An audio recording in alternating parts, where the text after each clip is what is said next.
Hey everybody, it is me, the Red Mage, and I am welcoming all of you, Grammar, to the 10th point, Season 6, Week 10.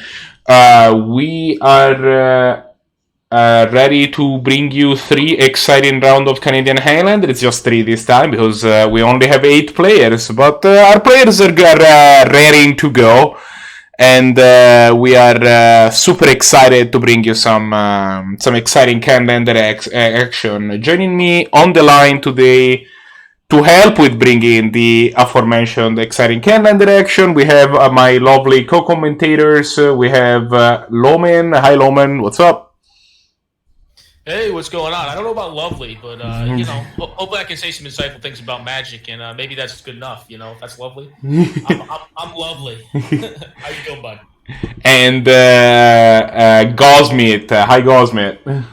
Hashtag Island21. Alright, we are pretty much ready to go here. Before we get started, just my usual, I'm just gonna do my usual housekeeping announcements. Also, I was clipping a bit towards the top. Let me lower my voice just a little bit. Yeah, there you go. So, first things first, if you don't know what you're watching, congratulations on making your way here. But also, if you are watching this and you're like, hey, I want in, I want to be a 10th point.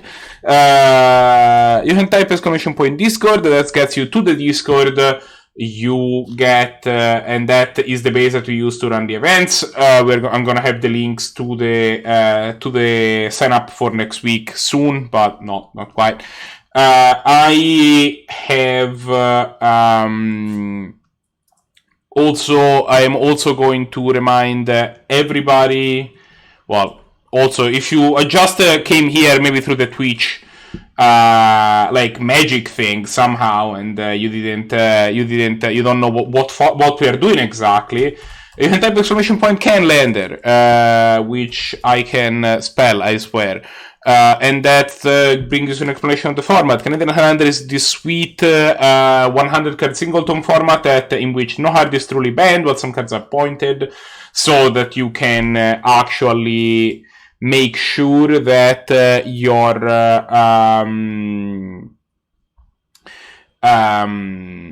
oh my god. So that basically not everybody's running everything that is the most broken thing ever at all times, but it still allows you to play things like Ancestral Recall and that sort of thing. Yes, technically we use the vintage band list. Thanks. Well, okay. Yeah. Sounds slurs. Everything that is a real magic card and doesn't use stuff like anti. I'm gonna shut up. People. Hold up. Yeah. Let's just clarify that real fast. So technically, it is played under freeform now on MTGO, and it's not quite vintage ban list because you're allowed to play Luris, which is one of the very few actual real magic cards. Sort of, that's banned in vintage. That's up for debate, I suppose. But yeah. Somewhat in the vicinity of a real magic card, yeah. Well, when I say you can play Luris, I mean you can play it in your main deck. There's no sideboards. Yeah, Maybe Highlander's campaign does not work, if that was a question that any of the 3 viewers right now currently have. But yeah, that's why it's played free form at this point in time. But yeah. That's a good rule of thumb. If it's on Magic Online, you can play it. There are some cards that aren't on Magic Online that you can play. But if you're playing on Magic Online, if you can find it on it, you should be able to play it. Yeah, with the exception of very few cards. There's a couple cards that were recently banned, due to other reasons, like Crusade, for instance. You can't play that on Magic Online anymore. You can own it on Magic Online, you can't play it. So, and technically you can't play that either in Canadian Highlander. Those cards are banned as well. The ones that were banned for reasons of racism. Yeah. It's not big yikes. Yeah. We will leave that particular controversy for our viewers to think about on their own terms. I also wanted, this is the weekly shield moment. The 10th point is brought to you, among other things, by you if you felt if you have like maybe a Prime sub button in your pocket, or you just feel like subscribing to the channel normally. It helps keeping the boat floating. It helps us doing some keeping things going, doing some stuff. So I have some ideas that we could do on MTGO. That if we had like more funds, I would probably easily fund. And also, well, I mean, the prize pool comes from that. So yeah, just putting it out there. That's a thing. With that said, I think that we do not need any further ado. So let's pair our 8 players. And let's get some magic, folks. Yeah, that's what we're all here for, is magic. Yeah, let's get some contracts from below, like Zannty said. I'd love to get some contracts from below. Oh my god, I love the magic. Suey Black became a lot better. Suddenly, mysteriously, a lot better. Yeah, I think that's one thing we should. That I think Loman and I would like to talk about for a second. If you're actually you have a bit of a budget and money's tight, there's actually an alternative now these days. Some of the Canadian Highlander community has been working together on brewing in this format we refer to as Pennylander, which is a 100 cards singleton, where the ban list is basically, or the legal list is just cards that, at kind of I believe, standard rotation, were quite cheap, about the 0.1 ticks or something like that. So the deck, and I actually just linked it right here in the Chad's link as well. If anyone's interested, so it is it's actually a really good format because it's very different from, say, Canadian Highlander in some ways. In that it's a much more mid-range format, but still very much a home for anything from aggro control to combo, ram. Everything has got plays, and a lot of really good, cool cards in the format. Honestly, you can still play your mana leagues and your shocks and everything. You might not have lightning bolts and counterspell, but still a lot of powerful cards. Yeah, I think the biggest difference is the mana. Honestly, the card quality is actually decently high in Pennylander. It's the mana, but honestly, even that can be gotten around. You just play basically old school green X strategies, and I played a 5-color deck today and won with it a couple times. So, shockingly enough. 5-color blink. So who do we got first, Red Mage? I think I have selected the Loring versus Evios matchup. So blue-red versus mono-black? Versus the Rock, actually. Oh, okay, black-green. Gotcha. Yeah. That's going to be favorite for the blue player, in my experience. Yeah. Typically speaking, like board-based decks, unless they can get down like a turn 2 or turn 3, like Walker underneath counter magic, with a Mox draw or a Soul Ring draw or something like that. They're going to tend to struggle because the board-based decks have less relevant. They have their Wrath effects, right? And like the blue-red deck's really not a hugely board-based deck, so their 2-mana counter spells are probably going to exchange pretty well in that matchup. From the Rock deck also just going to be quite lackluster. I mean, there's going to be threats from the like it's not like they're dead by any means. No. But it depends how you build it too, right? I mean, like it depends how you build it. If you're building it with like a bunch of go for the throats, like those are real bad in the matchup. But I think oftentimes the Rock tends to be more multi for 1 base removal and more mana ramp, depending on how you have it built. Like if you're a more mid range build of it, you could have like go for the throats, malicious afflictions. But typically it's like you have like 3 mana enough sweepers to deal with the more maybe a malicious affliction, if you want. But generally, like the big Rock builds they're board-based control decks, tap-out control decks that, basically most of their cards are going to say 2 for 1 or put more mana on the board. And it's generally not going to be mana dork style. It's going to be like put lands on the board, unless it's like Wall Roots, which just blocks. But and while the Rock absolutely 100% can and does want to grind games out. Oh yeah, that's what it is. Yeah, yeah. It has a hard time when the opponent can often counter the important grind pieces, like the planeswalkers, if they don't get up down before the counterspell won't understand.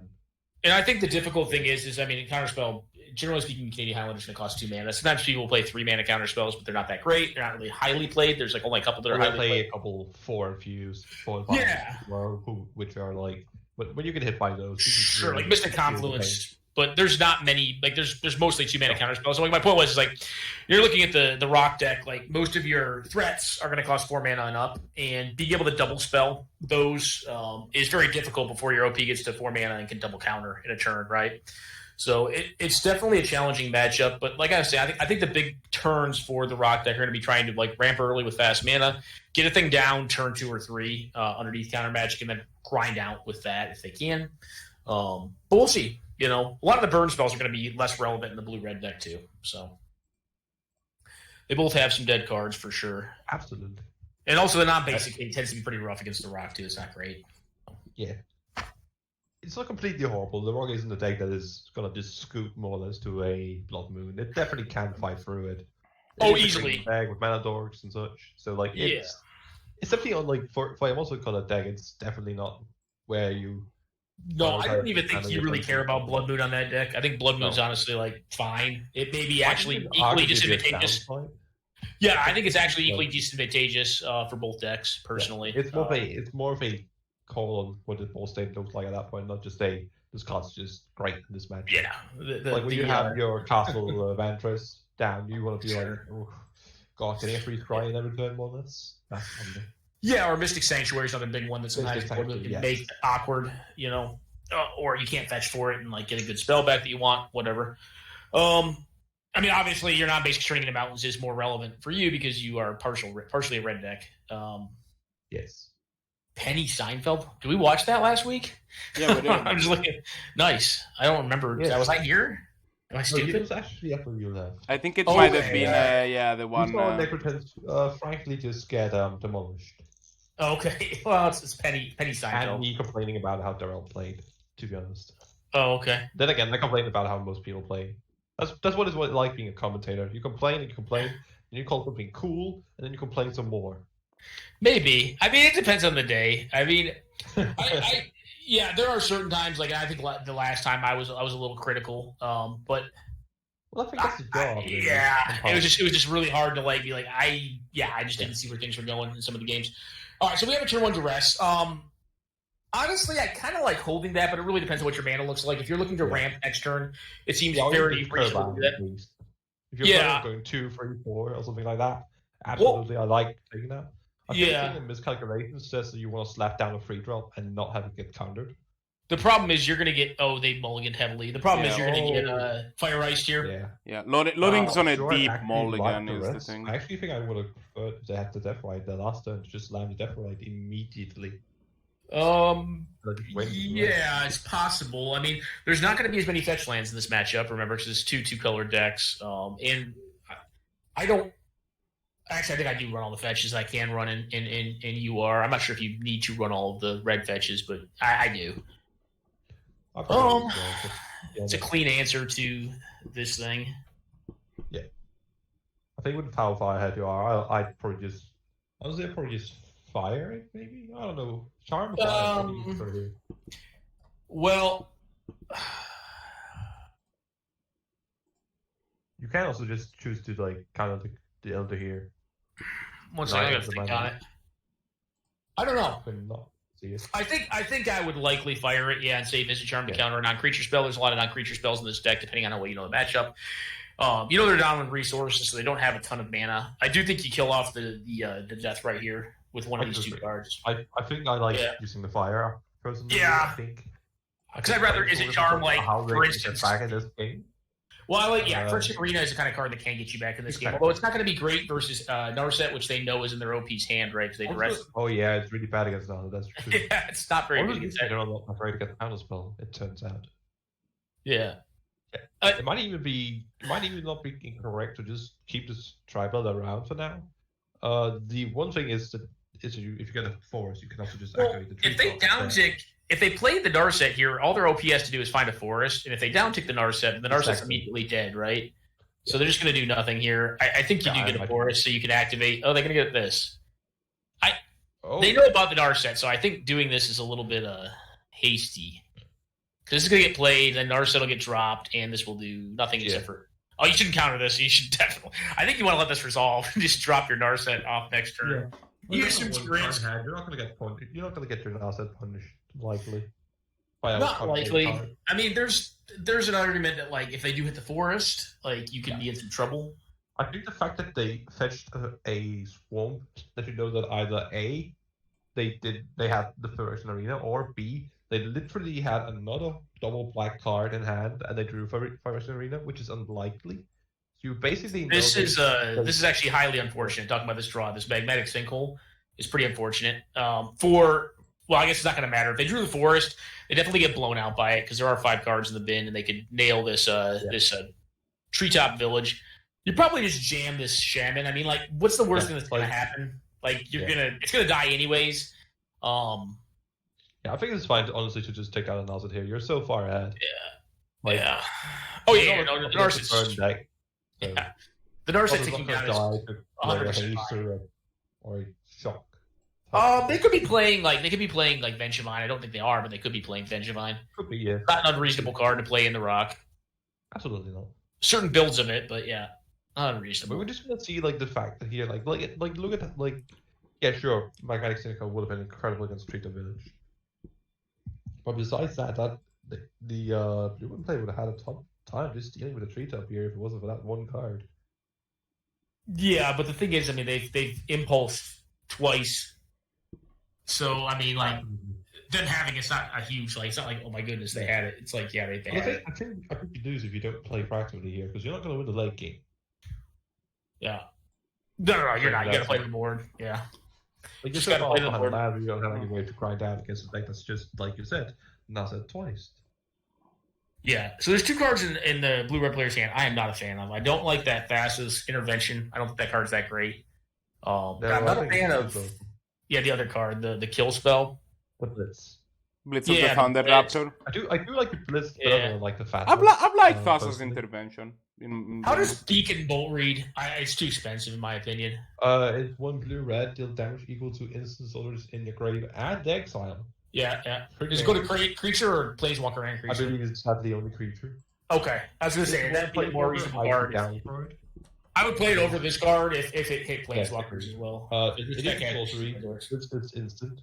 It's a sorcery, which is why it's awkward. Yeah, but you can't kind of get a 2-for-1 out of it. You draw a lot of dead cards in blue-red, so it's like getting a 2-for-1 out of it by getting rid of. It's not really a 2-for-1, but getting rid of an irrelevant card like a land in the mid to late game is not bad. Yes, it does. Yeah, significantly worse, obviously. Blitz of the Thunder Raptor. Oh, what in the world is that Blackwing card again in hand? That is Crime Punishment. Crime Punishment. I forget what the one side of it does, but the other side basically destroys all stuff equal to X, I believe. I believe it's Crime. Really good here, honestly. Yeah, well, honestly, OP if they draw land here, it's the same because they're just going to resolve this card, which is actually a card that could. I mean, it's not going to get them back in the game, but it could, ostensibly. It's going to die here, right? I mean, I'd get fired, fired. Yeah, I mean, method. Well, I think it just get magnetic sinkhole, right? Does this thing go to 5 initially or 6? Oh, it goes to 6. Yeah, fair enough. You can spell pierce. Or you can spell pierce kind of thing. Oh no, 100% you do. I mean, I'm just saying, like getting the land there does give you an option to get the card down. I was talking about the reclamation stage for reference. Oh, okay. No. The reclamation stage, I think, is just going to go for a while. I mean, like it's not really a huge threat. Like you're probably just going to kill it at some point with like all you have all removed. You can wait to kill that until you're down to 2 life. You don't really care. But I guess collective brutality. Like now leaving the fires in hand, now you drew the force of will. Oh no, they're trying to. Okay, they're gonna just kill this thing. Yeah, honestly, sure, whatever. Like, Grim Alpha message isn't that important. Yeah, they shouldn't protect this, in my opinion, either. Like, your force is better. They force for like Thragtusk, because Thragtusk is a pain in the ass to deal with. Yeah, exactly. I don't know what the creature type count is, or card type. We have 2, 3, 4, 5 at least. I'm counting 6 currently. I am not a huge fan of Hour of Devastation either. It's really powerful. No, it's 5 mana. It's 5 mana, and like it's only relevant against the board decks, which I guess in this format, like most of the decks are board decks. You don't have a lot of. I think the major point for playing it is the fact that it is probably one of the better ways to kill planeswalkers in that deck. Besides, like, well, you have 3 in hand right now. You have Mag Sinkhole, you've got the Thunder Raptor thing, and then you've got Hour Promise. Yeah. I just ended up putting in more creatures. It's a bit awkward here, admittedly. Yeah, definitely not a castable card. I mean, I'm talking about awkward. There you go. There's the 3 visits. So the Blood Moon actually is doing work in this first game, but I mean, what's really doing work here is mulliganing to like 4 and begun to play. Absolutely. And yeah, it's not a good place to be. I guess technically the Rock does have 1 form of burn. It has collective brutality, so you couldn't go directly to 2. Canadian Highlander is, for all its great at, it is a format where unless you have your really busted hands, mulliganing really hurts. Because the card quality simply is that high. Yeah, well, and it's very snowbally too, right? Like, it's very hard to... Yeah, I mean, like, I would just concede to the Chandra when it gets resolved. Like, Chandra is just going to come down. Yeah. Like, they did use the sinkhole, interestingly. I'm not sure why they wanted to use the sinkhole as a spell choice. I think that one's just easier to keep off mana for. I mean, I think the other one does more damage to a planeswalker creature. True. Yeah. I don't know. I don't think it mattered that much. Yeah, no, I agree. Yeah, I wasn't paying that much attention. I was just like, this game's been over for a little bit. It's just basically all that the Rock was doing is waiting to see what their threat was and then, conceding. Again, the Rock's got to concede. Got to pitch this one back. There's no, unless there's a forest I can't see. No, it's not. It's a wild growth. No, that's some kind of hand. You keep this one. Yeah. This black hand's really good. You definitely keep this one. You can use expertise easily. Yeah, like, you want mana. You want mana every turn, and that Cling is going to be really good in this matchup, especially against Search for Iskanta. But the blue decks have more or less. Yep. Until we see like, interesting. They put the land back. I don't mind that. They're like probably a 37 land deck. Like, your most likely draw on the draw is a land the first 3 turns. Worst case scenario, you have Search with Dick shoot each card each turn, and Neutralize really needs to cycle that as well. What is your line of thought on Neutralize in this format? Is it too slow? I think it's fine. On that deck specifically, if you're on a Blue Moon control deck, I think it's probably one of the better counter spells. In 3. It's just cycles. Like, it just cycles, and like, you're also a deck that does that is a deck that will play 3 mana counters, right? I think it's like the 3rd or 4th best cancel variant, like 3 mana counter spell. And I think I have come to the conclusion that I want to play whatever, like, it's just the best one that it's not quite good enough to play because I want like 3 and it's like the 4th best. But it's... Hold on, buddy. 1 second. So, okay, they were considering playing... No, you should not pulse that. You should definitely get your Phyrexian Arena down. I'll play Arena. Yeah. That's the way you win. That is just... It's 100% the way you win this game. Oh, no. They can't kill it. Oh, God. Yeah, no, get your Arena down. Even the Pulse was a better choice there. Oh, yes. Oh, no. Yeah. Like, look at it. Like, you're against blue and red. How does blue and red... They don't beat cards. They just don't beat cards, right? See, the way they deal with it is quote-unquote... by having you take 20... And they don't kill you fast. That's the thing. Yeah, they don't kill you fast. Just put them to the ropes.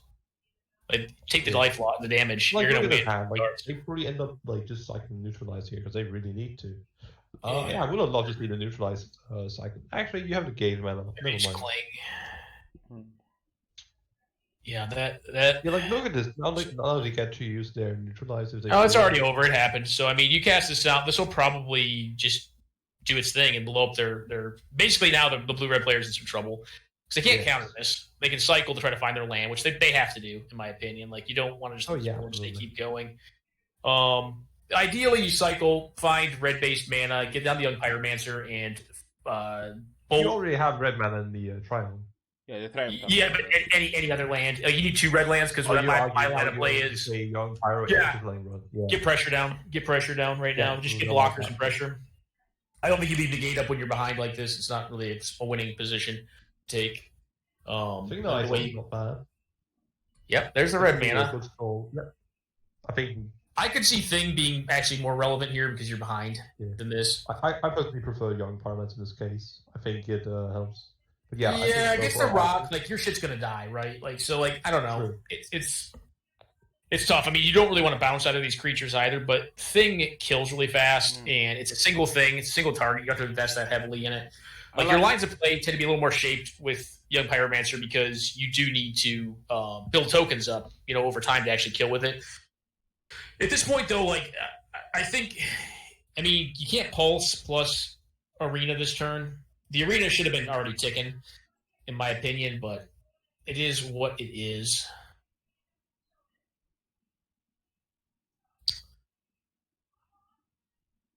I think you just attack here. I don't think you care about this token. And if they want to trade, you have this Vorath Stronghold to buy this thing back. All right, they don't agree.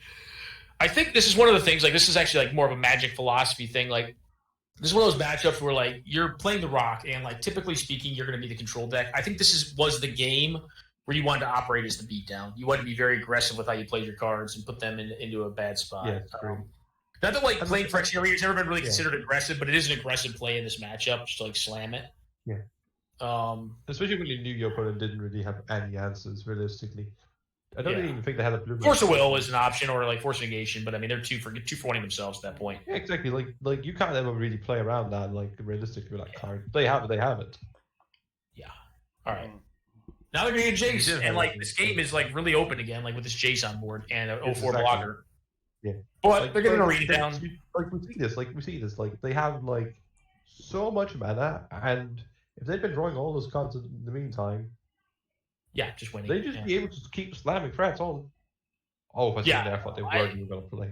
No, they'll definitely play. I mean, I have nothing else to do, so I mean, I would assume between doing nothing and doing something, they're going to do something. But now, like the Fingerknives and the Jace is both going to put on a serious. The Jace is the real issue because it's a better Phyrexian Arena, right? Chandra. So yep, Chandra also this is arena. This is why when you have that advantage early with the Rock in this matchup, you're just not as good a controlling deck as the Blue Moon is. Yeah, and Blue Moon's got some good top decks here. Is a bad one. Inherently a mid-range control deck. Yeah, and you have to assume the aggro role in this matchup. And I think we look back at it and like it was played much more like I don't know. It was played too carefully. Like you're playing like you were the control role. It's like now, just beat them down. Just kill them. They don't have a lot of sweepers. They have some. I mean, they have the Hour of Devastation, but like they were obviously stuck on mana. So that card. Rolling Earthquake. The one that makes the token so much. Subterranean Tremors. That's the one. Yeah. Oh, if there's nothing here, they're not going to count it. You're just going to dig. They can find a good creature with this, right? Is this creature that was not a great one though.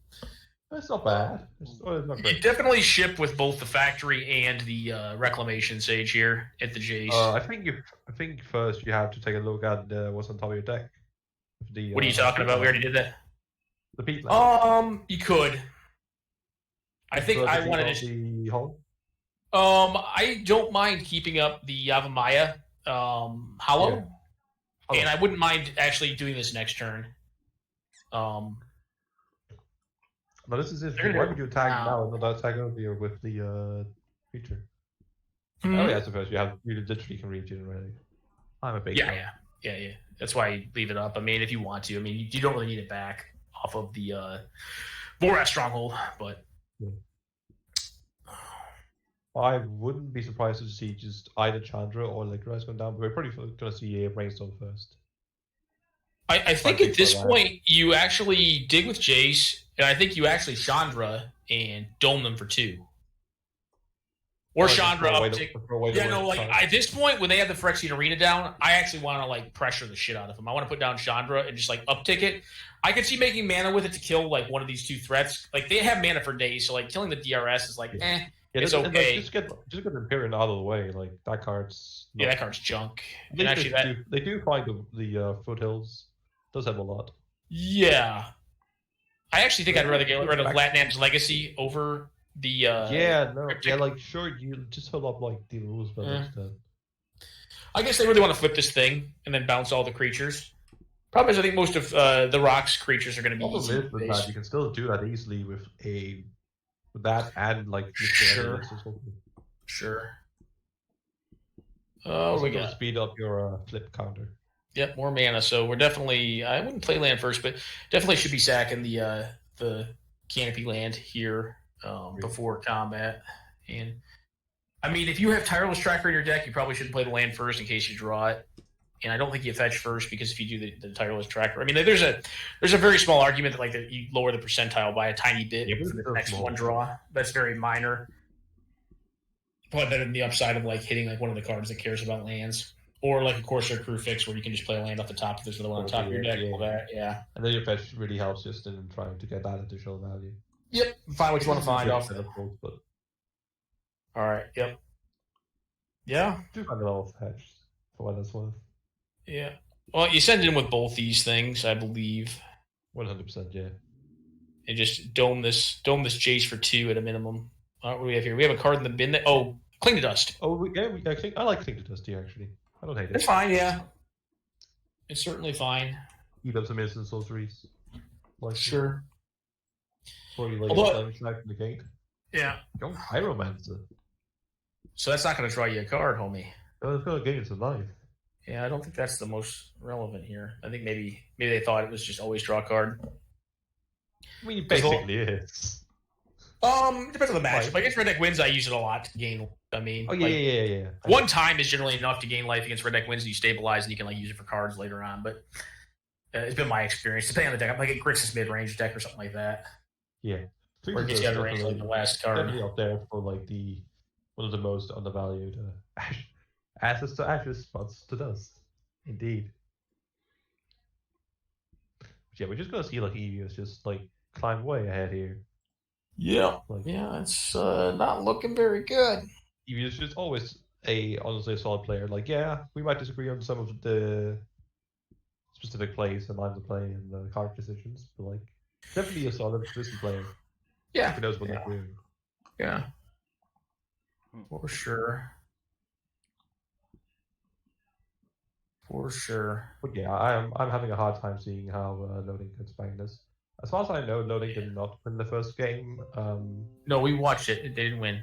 They mulled to 4, remember? This is more to TRM, as it says. Oh, okay. Good job. I think loading wishes that was the case, but yeah. I mean, I think when you look at this game right here, you go back and look at it as a player, and you're like, yeah, there's some things I could have done better on the rock. I honestly think that if they drew 20 lands in a row, I mean, like that would have sucked. But I do think that having the extra 3 cards that they should have by this point would have made a very fundamental difference in how this game played out, and put their OP Evios under significantly more pressure. And there's some other things to look at too. Like, do you need to be running Oath of Nissa? That's a card that I'm just not that impressed by personally. I think in green you can just play a thing that does something, right? As opposed to having to spend mana to find something that does something, maybe, you know. Yeah, I think the line of logic is that people see it as the cantrip. Green. Yeah, I don't see it that way. It's green is not blue, right? Oh, so brother's not one here. Yeah. So if their OP has absolutely nothing, they can blow up the board. But their OP is going to have some things and some stuff. Yeah, obviously. Cryptic in hand. Yeah, no, this one's probably Cryptic, depending on if you want to get rid of The other big thing is the other elephant in the room is that they have access to Mystic Sanctuary because of their island counterplay and the fetch, so they can get back the cryptic loop of just getting cryptic every time. They could do that, yeah. That's certainly an option. They're just going to do this for 2 because they want to keep their Phyrexian Arena, I suppose. Yeah, it's equal. If you do it for 4, I think you'd only blow up the chase. You don't blow up everything else. Correct. I think what they're doing here is hedging against a counterspell so they can leave up their Mishra's Factory with regeneration mana to block the Awoken Horror.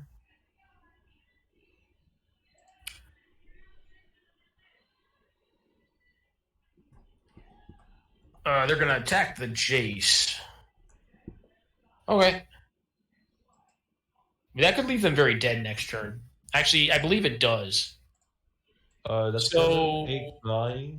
They have it because what they do is they fetch for this land, put Electrolyze on top, and if they hit a land off Jace, they can Chandra 2 plus land Electrolyze for 4 down to 7 attack. You even have Brainstorm this turn if you really want to.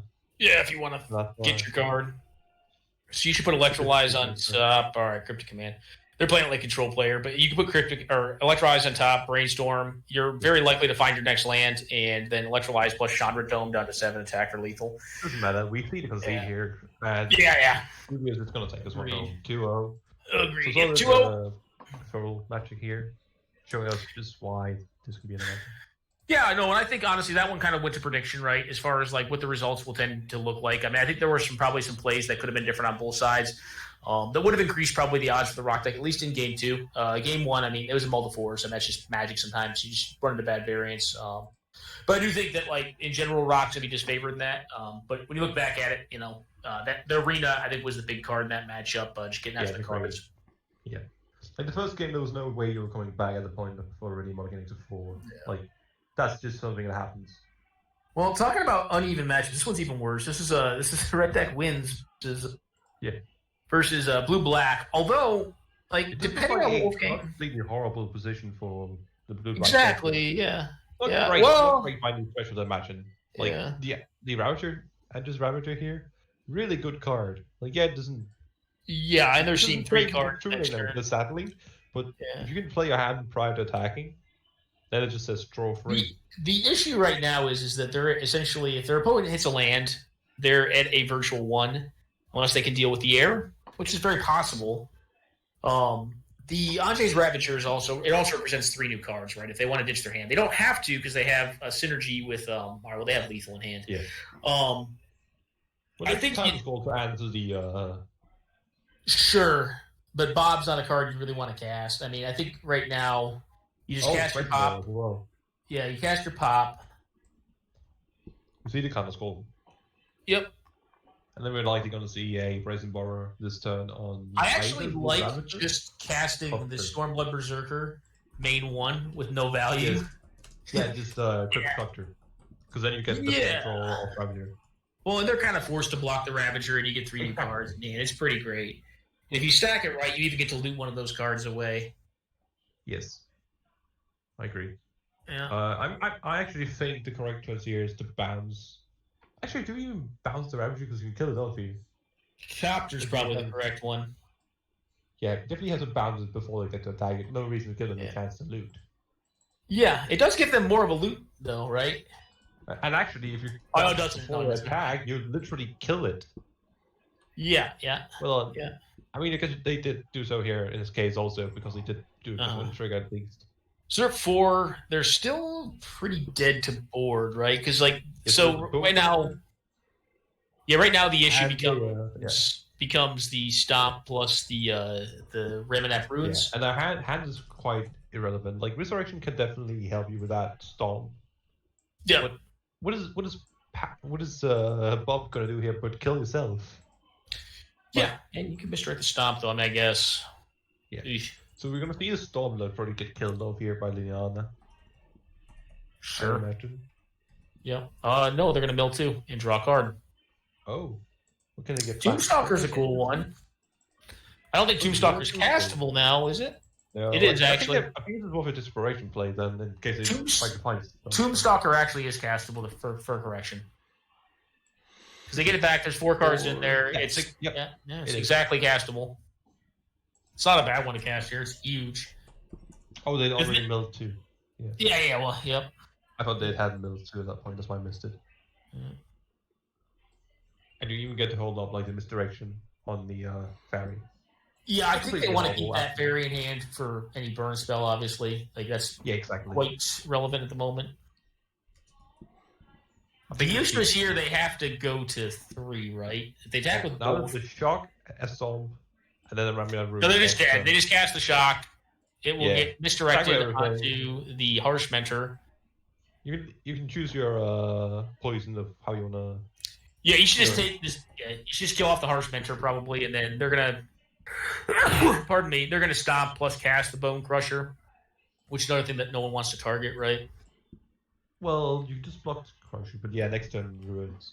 I actually think not attacking here actually I could be a mistake.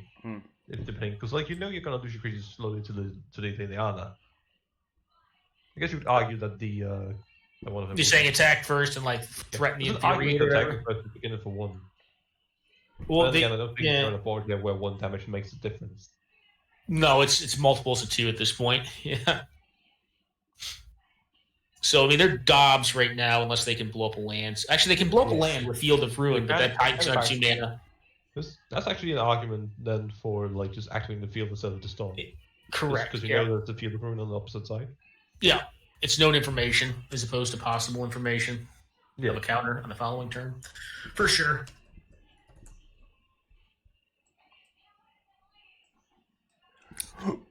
For sure. Or even if you want to, you can even just not cast a Bone Crusher and wasteland their Field of Ruin. Yeah, that would make sense as well. Actually better. The line, yeah. I just go, I have a land that's going to kill you. You likely don't play much life game. You don't play much in the way of stifle effects. And you're really unlikely to kill me. Now this should, I'm glad to see this finally attack. Get in there, buddy. You gotta put him in dead. Realize the fact that you just die to anything here. Bit awkward that he can't really play anything. So that one damage would have mattered now. That one damage would have done a difference. Sure would. Oh, yeah. Cool. You just attack with both these, right? I guess that doesn't matter. No, I don't see why you would, because the 5 would do the same damage. The Liliana kills your thing anyways, that's right. I mean, you can basically leave it in play and then force them to use the Liliana on it as opposed to get a creature back. The argument, then you even force them to have to use the Liliana, plus not really giving them the choice in that regard, in a way. Sure. There's a drain, it's a big draw. Big draw step there. Yeah, Council is just a big draw here, and you even have a Borrow in case you feel like going for that one. My guess is you don't tap out at this point. No. Although you are... Actually, you have 2-turn clocks, so actually I think they're just dead zone. Actually, the best draw in WolfgangCloud's deck would be Lava Dart. That he went the better was. One of them. As well as... I'm not sure if he's still on it, or what's the one red can't be countered if you're a Spellmaster? I forget, but I know your card you're talking about. It's 4 damage. But Lava Dart would be my favorite here. Alright, that is... not the card that was needed. So, you're dead.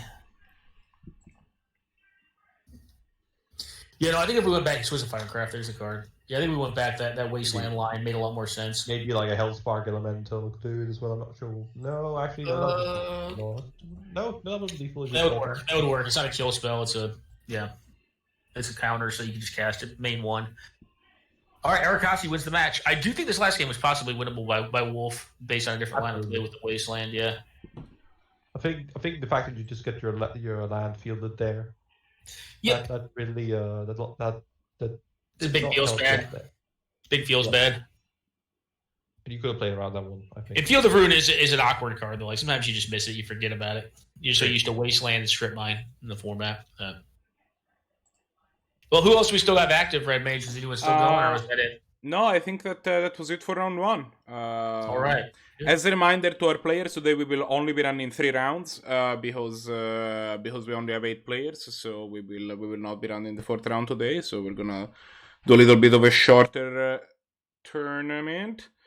I'm just gonna punch in the round 1 results. Do we have the Zannty Blahguy result? I don't think we do.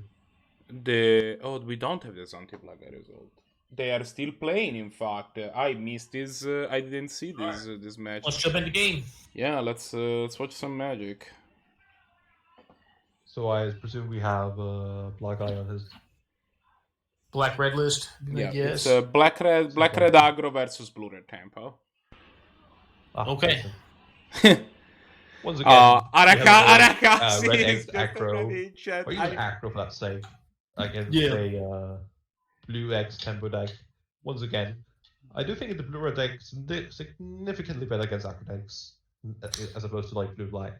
Oh, for sure. Yeah, and like our trails where that just burn. Yeah, better removal. Fewer cost. Well, it's actually it's sizably worse removal. It's just cheaper. We might it's also flexible. It's flexible. 100%. Yes, they kill most of the creatures. So like when you pay 1 for it, it's a lot better than paying 2 for it. And it's also modal. Like you can kill people. Yeah, or if you like, or play like you mentioned, Arc Trail, and just hit 2 of the creatures. Yeah, just ranch someone. They sense the back. God, I love Ball Lighties. This hand looks real rugged. Yeah, this is the sort of hand I feel like you could just get like obliterated by tempo on because it's like 2 big dummies. Like, the only card I really like in this hand Scrap Heap. Scrapper. Scrap Heap's great. Yeah. Scrap Heap is truly one of the best cards. I have. If it wasn't for the fact that I didn't have the fetches for it and the Badlands, I 100% would be playing that in mono red. Play mono red, yeah. I think how decent that line 3-2 is. Can't I'm block. right here, so you just get Landing on it. Badlands. Yeah, you just get Badlands. All right. I guess Blood Moon doesn't really stop you if they are on moons inside their tempo list. Yeah. I suppose you can get a Swarm if you really want to. Alrighty. I mean, Going for land here. the canvas usually is going to be just yeah. You know, we just want to see a common guide here, floating red mana. I actually. Do you think there's any consideration to just throwing an Incendiary float face here? I would honestly have done that. Yeah, me too. I like the mana. Yeah. I like using the Goblin Guy as a shock later on if I get swept or something like that. Yeah, well, if they play a threat, just going Flame Flash. Like, I'm very, if there's a threat on the board, I can Flame Slash the threat and play the Goblin Guy. But I'm actually, if I'm in Blahguy's spot, I'm very happy to have my Goblin Guy mana leap. Yes.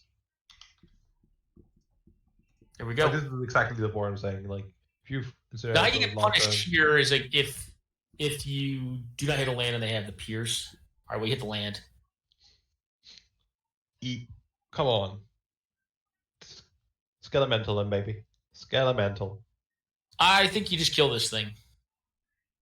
Oh, come on. I think you wait on Skelemental. I mean, like, in my opinion. You're right, but, like, Skelemental. Yeah. Yeah, and you use the Flame Slash 100% here, because that doesn't get big. Yeah, I'm going to be honest, I don't like Flame Slash in this type of deck. I don't It's either. not instant, nor does it No. go face. They're running Dismember as well, which I'm not a fan of in this deck. Yeah, I'm fine with something like Terminate. I can live with Terminate.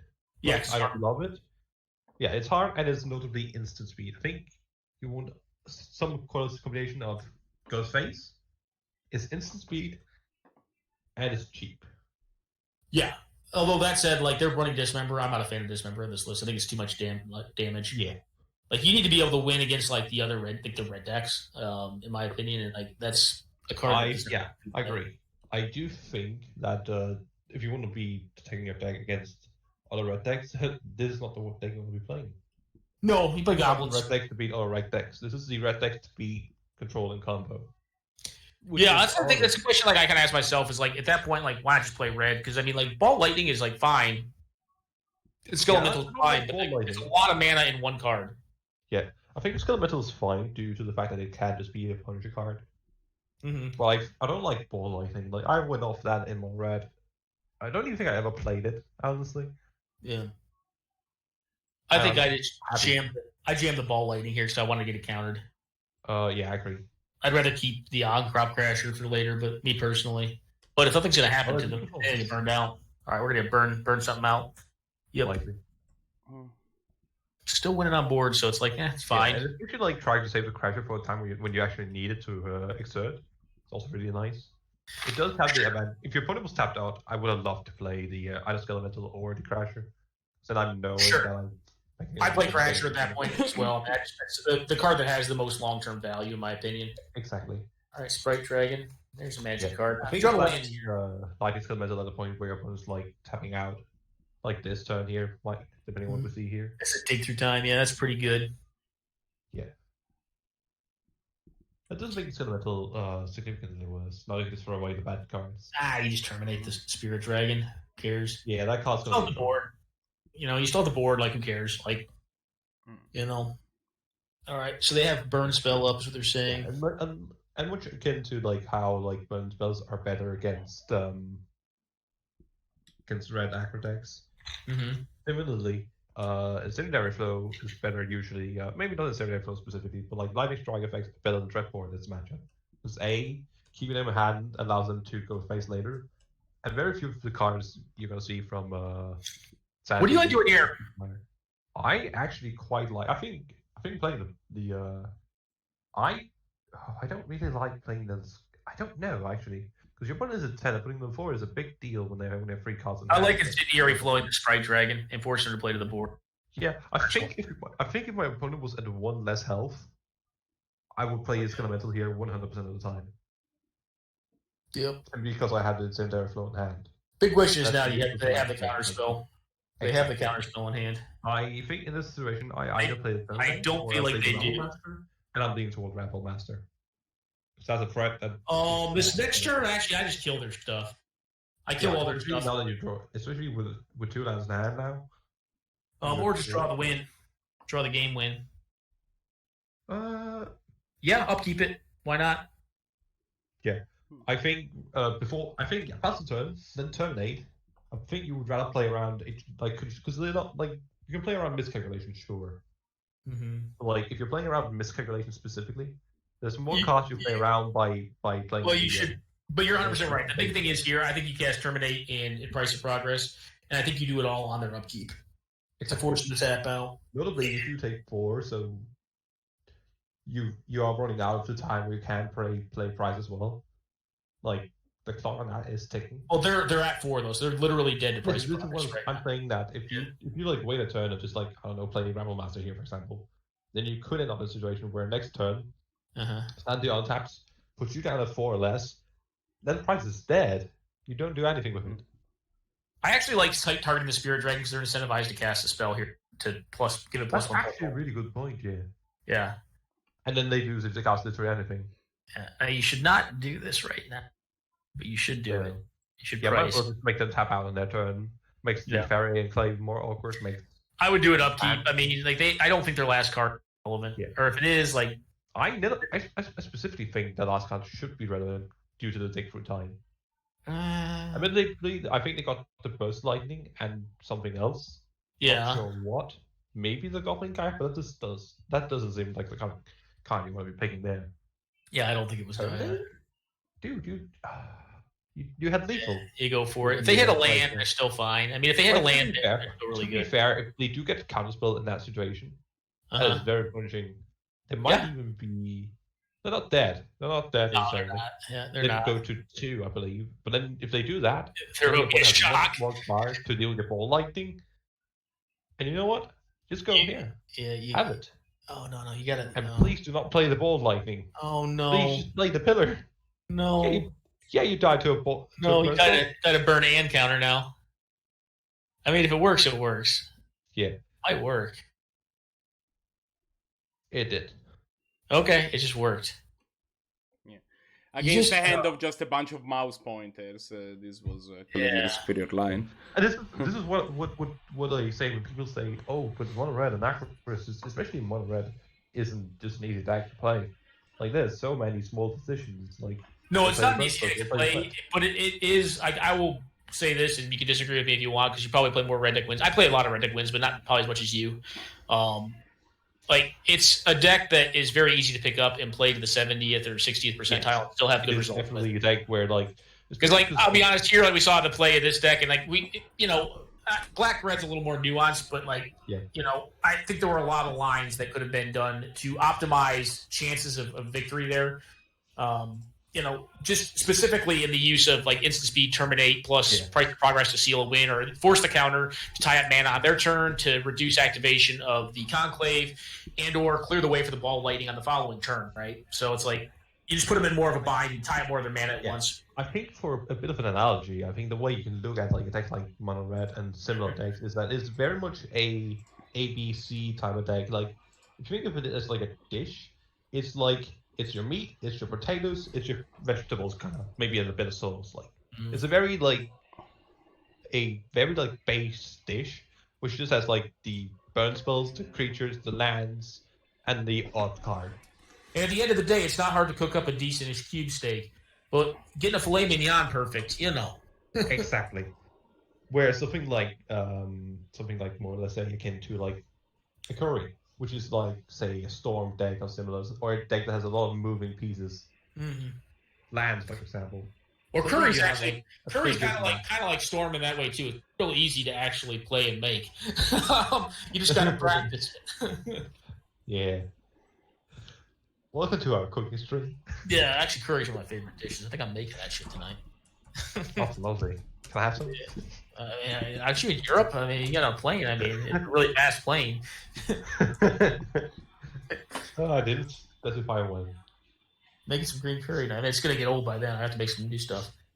So, on to round 2. The one good deal is like I got to roll by around 4 o'clock, so I got about an hour and 50 minutes. We may actually be done by 4 with only 3 rounds. Yeah. That just seems to be the case. So I think we're looking at, let's see here, MagikMike versus Blahguy. We did see a bit of Blahguy here at the end of the match. Yeah, all of the MagikMike this week. I imagine he's going to be on the same deck he was last week, so a Nope. MagikMike's on Storm. I played them. Storm. Oh, all of this stuff on Storm made me want to watch some Storm. Yeah. We haven't seen Storm in ages. Well, they haven't. They were asking me for like a couple. I think it was like a week ago or maybe 4 days ago. They were asking me for a bunch of different lists and styles of decks for it. And I actually so Gosmit was considering playing in the event. Right now he's commentating. And I was working on a Death and Taxes list. I actually just played them right before this Death and Taxes, which, as you can expect, Death and Taxes is pretty good against Storm. They did some things and stuff, but, Death and Taxes just like, I had to turn 2 Thalia, so, what are you going to do? I have a turn to Thalia, no. No big They're not very deal. close, though. They Chain of Vapor didn't, turn 4, but they just couldn't seal the deal on it. Just didn't have the last pieces they needed. Yeah. Like a couple of the important hate pieces from a Death and Taxes such type deck can really just do a lot more work than a couple of discard spells ever will. Yeah. Well, they have some tools, right? I mean, I think Storm honestly is a ton more resilient than folks give it credit for. I think one of the challenging things with the deck is again, it comes to understanding your role in a game. I think one of the better matchups for those decks is against blue decks, like the blue counterspell style decks.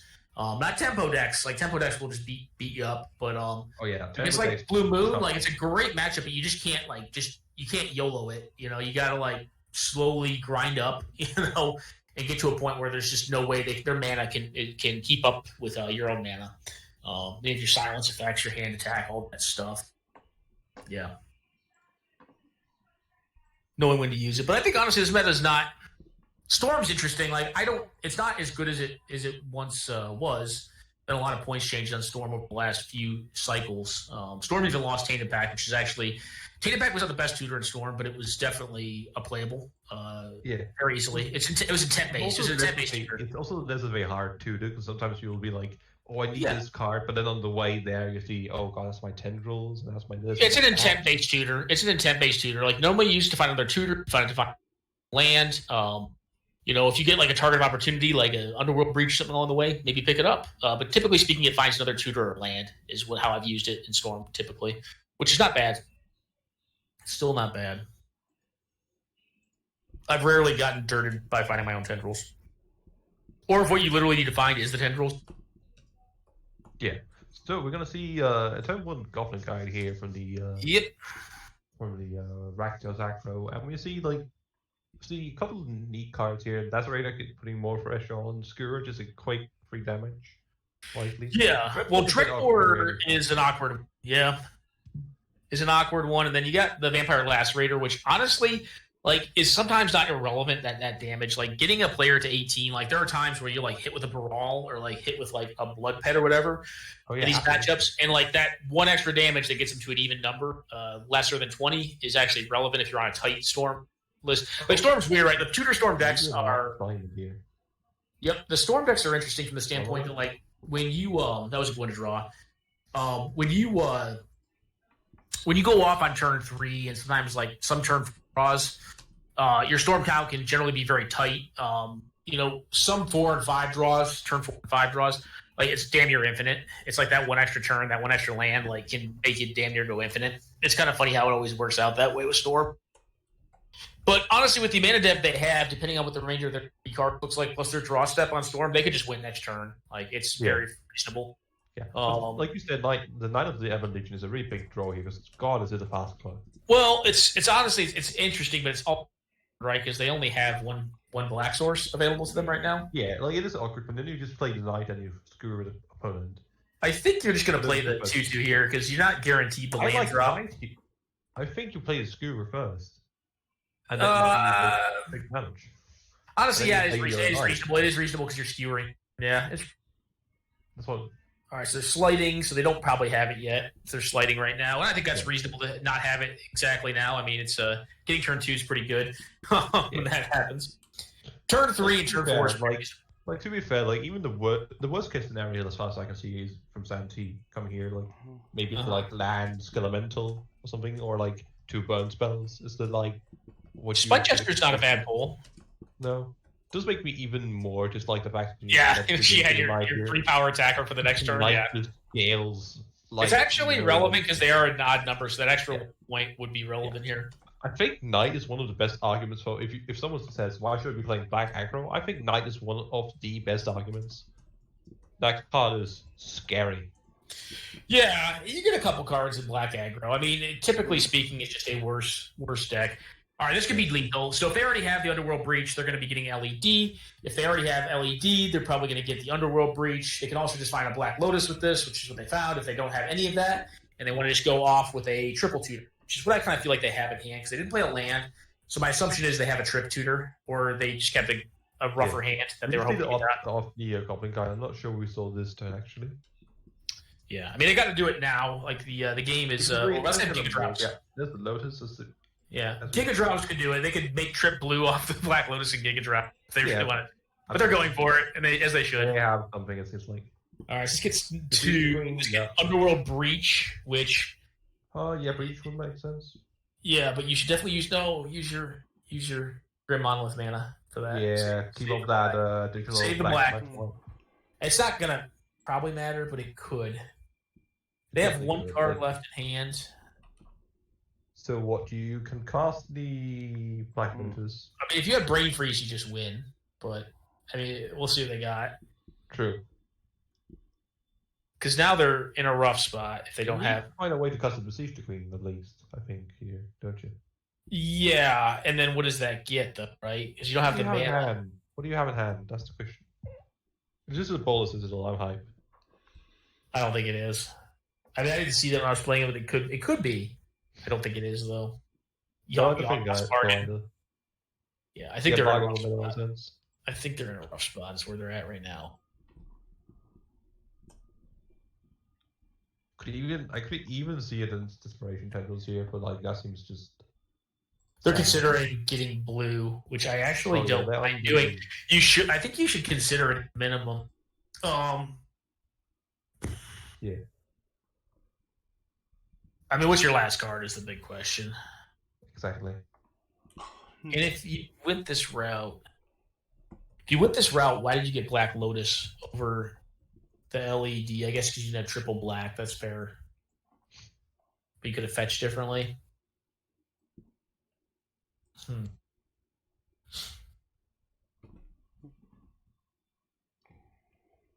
Well, you can still play the LED and the Demonic. Well, the Consult's actually losing you mana every turn because it's not getting more mana efficient cards. I mean, you get like Cabal Ritual with it, which is still down mana. It's even on mana. So it's not a card that can actually help you net mana. It's an awkward one. Typically speaking, setup tutor, it's not a tutor you go off with. So I can only conclude that it's probably a black card they have in hand, unless they want to be casting Besiege the Queen here. Well, you can Beseech the Queen with colorless mana as well. Pay 2 black and then 2 colorless. Yeah, but like at that point, like if you like, I don't know what you're getting at that point. Yeah, I don't know what you're getting at that point. Get Ransack. Ransack at least puts some more cards in the bin. It's a card you can find right now. I don't think Rain of Filth is going to help them do anything else. Yeah, just a solid curve out from the Rakdos Aggro. Yeah, and honestly, the draw itself worked out pretty. I didn't think the opening hand was anything special, personally, for the matchup, but the draw out was quite solid. Spike particularly was a big deal here. Yeah. Oh yeah. The additional 3. That was really only like they drew that and they drew the Knight. Really, everything else was starting hand, correct? Yeah. I am not a big fan of Spike Jester, though, I'll be honest. A lot of damage, but no trample. Not good versus the white decks, which these decks already struggle with. Literally every burn spell. Yeah. But in this matchup, it's a match pretty fast. Maybe if it was like 3-2, maybe, maybe more impressive. But it's something. Yeah. Like not dying to literally every mana together. Pretty important. And actually, they also have to lose their Lotus by doing this, by if they're casting this. That's the thing. Yeah, you have to ransack and literally hit. I don't know what you can hit. LED. You have one card you can pitch back in the bin. All right, so they're beseeching here. And they're 2 mana, 1 card in hand. They get a 2-drop with this. Dark Ritual. What do you have in hand? Tendrils. If they have literal tendrils, Yeah, it seemed like they had Dark Ritual in hand. okay. Yeah.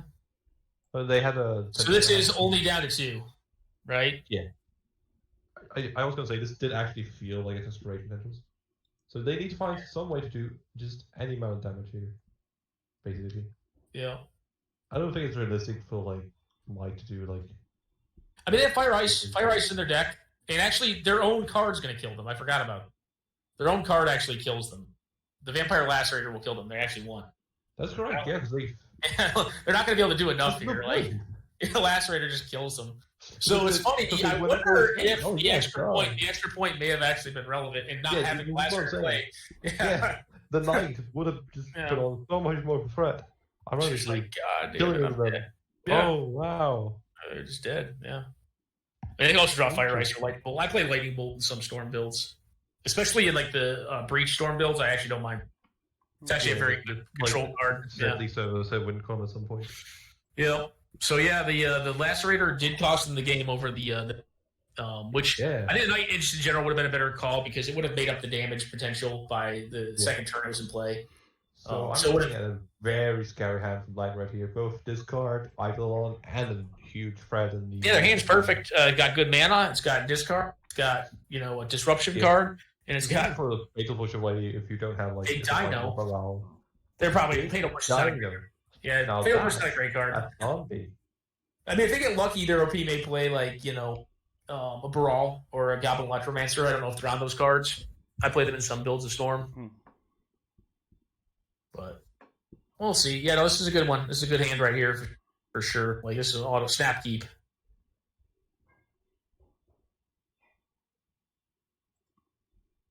You don't generally tend to think of red as being a disruptive color, but it does have some disruptive cards.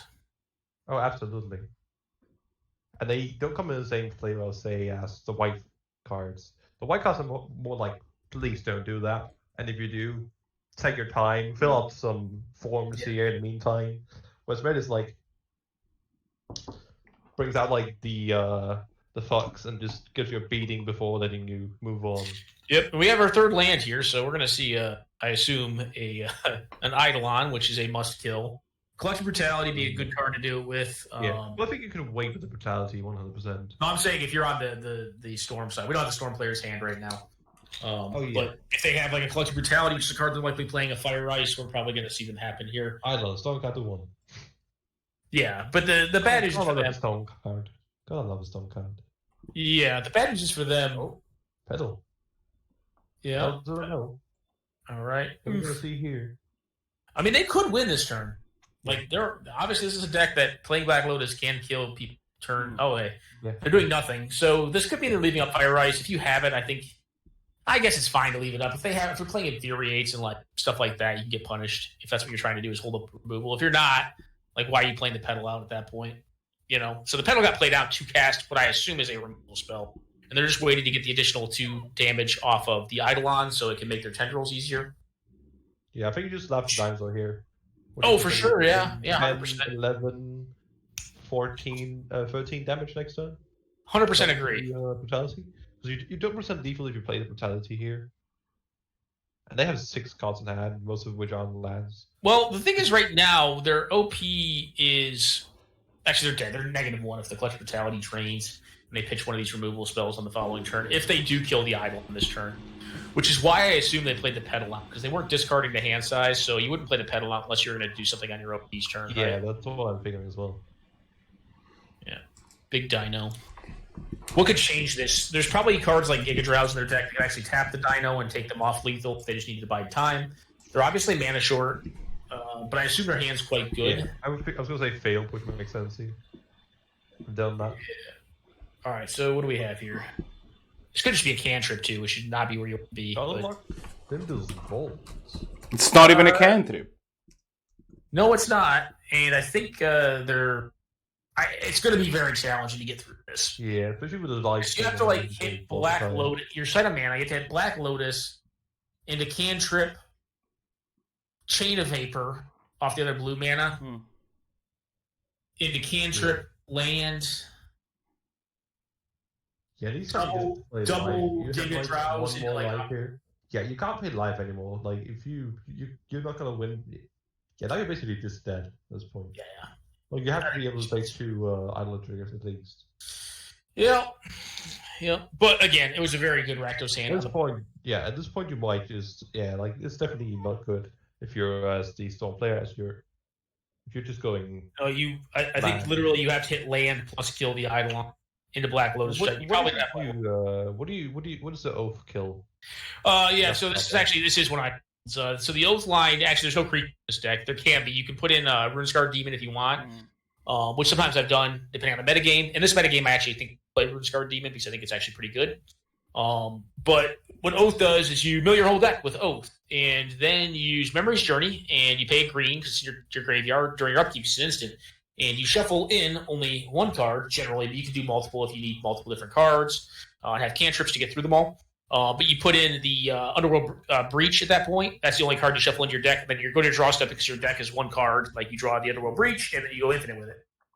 Not infinite, but you kill them very easily with it at that point. It's basically just a combo kill. You need a green mana, and then you need 2 more mana, one of which is ostensibly red, but there's a couple ways of doing it. So, and you probably have the green mana because you just play it in all likelihood. You should, unless you got wastelanded off of it, which I've actually had happen in games where you actually will not activate your oath. Not playing the RSD version of this card. You can play Gristlebrand in this deck too, but I really just ran. I have a couple times I didn't like it. Like you can just ramp out of Gristlebrand too, which is pretty funny. Seething Song, Dark Ritual, Gristlebrand, or whatever. Honestly, not that exciting a hand from a Blahguy. I'm gonna be.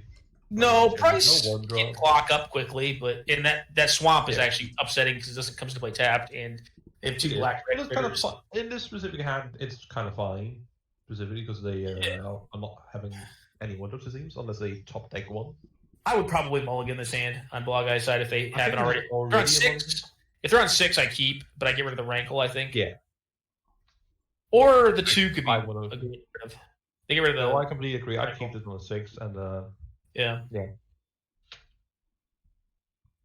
That's a quick attack pro. Maybe they're just digging for something. I'm not sure. Yeah, or they want to just know what they have to do. I mean, like sometimes you will get probe later in this deck to build up storm count, but sometimes you want to know how you need to sequence your hand out because this deck is playing Oath. It's like, do I want to set up for the Oath line because I'm going to have to fetch in a way to set Oath on turn 2, or do I want to use my next cantrip to find XYZ whatever? Yeah, I think we do see an awkward what off the top doesn't have untapped black source. It's gonna be so goddamn off curve. If they draw like a black source in the next turn, it's actually not gonna be as bad for them. Like their mana will then again, he's got a 2-drop and then 2-drop, 3-drop. Right, and Light and Tutor could just find Oath, right? Like they could just get the Oath if they have the mana in hand. Depends on what their hand looks like. Yeah, no problems. We're not getting the hand. It's all right. Like typically speaking, like this Light and Tutor's gonna get Black Lotus, LED, Underworld Breach, or Oath of Druids. Probably one of those. They're not playing Talisman. They get Grim Monolith. Okay, that does not seem remotely correct to me, but they already have Black Lotus Relic. Probably okay. Yeah, they already had it. So they just want mana, and we're going to probably see a Trip Tutor. Here. Yeah, they're going to see a Trip Tutor here. They're going to play the Grim Monolith. I think they just I was going to say. The issue with this line of play is you've already used up most of your tutors. They're going to draw their deck. Okay, so they draw their whole deck on turn 2. Half their deck, but half of it. It's probably a significant portion. The issue is you've already used up 2 of your really good mana ramp spells, and LED does not net you mana at this point. You do have a land drop though, and you have a Chrome Mox Diamond in your deck, so you can probably get to start up mana to cast Cabal, like all your red rituals and like your Cabal ritual and that. But it depends on what you hit. If you just missed all of your mana, and there's no way they missed a land drop, right? I mean, like on turn 2, there's no way they missed a land drop. Is Peering to the Abyss one card that you were on, or is that an... No, they ended up adding it. I don't like it. I'd rather just play... Like, I already think there's 2 cards that do this in the deck. You have Beyond, and then you have the... Sorry? Behold the Beyond just strikes me as better, right? Like it's way better, yeah. You actually find the head that you want with 100% accuracy instead of 50% accuracy. Correct, and it has less black requirements. So see Beyond, and I also love Commander Tutor, Diabolic Tutelage, I think, or Diabolic Revelation. It's the other one. It is an 8-mana card, so it's a little more to get 3 cards out of it, but generally 3 to 2 is just enough. Like, you don't need a lot of cards to actually go on this deck. You just need the right ones, and it's Yeah, I'd rather play those two. I don't think you need 3 of those big, dumb commander tutors, but there's the Cabal Writ. So looks like they had most of what they needed to have. And this one's going to end game 2. All right, so this is, here we go. Here's the Dark Pet. Yeah, this is a kill. This is without a doubt kill. Not without a doubt, but it, it is. If they got Yogg-Will here. Yeah, like, they get, what is it called? Yeah, Yogg-Will's Will. Yogg-Will's get back fine. mana. There's the LED, Yogg-Will, ditch your whole hand. And then you get tendrils. And then you win. Even if you didn't ditch your whole hand, it would still work. But you should ditch your whole hand. They're checking their hand probably to make sure, but I mean, it's 100% fine to ditch your hands here. At this point, the Rakdos deck could definitely. Oh, they don't. Yeah, it doesn't matter if you ditch your hand. Yeah, we now finally know what's in MagikMike's hand. Those just style points. Oh, wait a second. So they just did it backwards. They didn't. Okay. They should have done their LED in response, right? Oh, they didn't act. How did that sequence? They sequence it correctly? I think they did. They did. They should have LED'd in response to the Yogg-Will attack. But they did. Okay, yeah, I was going to say, they'd have like 4 They exile cast cards. the Yogg-Will, then activated, and then cast an Eyes on them. They didn't cast it back for a second. Here you get to see the Storm deck doing its turn 2 thing. Deck's very powerful, and you get to see like what it can do. In terms of that 7 mana card, like, is it good in the deck? I don't personally think. I think it's fine. Personally, would I like to play it? No. I think it gives you some interesting, like more high potential, like nut draws, like you have here on the turn 2 kill. But again, I think having 2 of those effects is already good enough personally. But the card is certainly very powerful, and in the early game, if you get it off like that, I mean, it's going to win the game when you draw half your deck. That said, you can't disrespect the style points. No. I think the card is I think it's playable in that deck. I just don't think it's great. Guys, real quick, do we want to watch Loading versus WolfgangCloud, or do we want to watch Brahms versus Zannty? Let's watch Loading versus WolfgangCloud. That'll be interesting. It's going to be like a red deck, I assume, versus the Rock. Yeah, so it's a mid-range versus aggro. Rock should historically do pretty well against that. And I think based on their play style, they're more control. They have a more controlling play style. I think that should tend to benefit them. Although you do need to know when to turn the core. That's a Tarmogoyf. 12 life. That's a good one, though. So we're on turn 4 for Wolfgang, eh?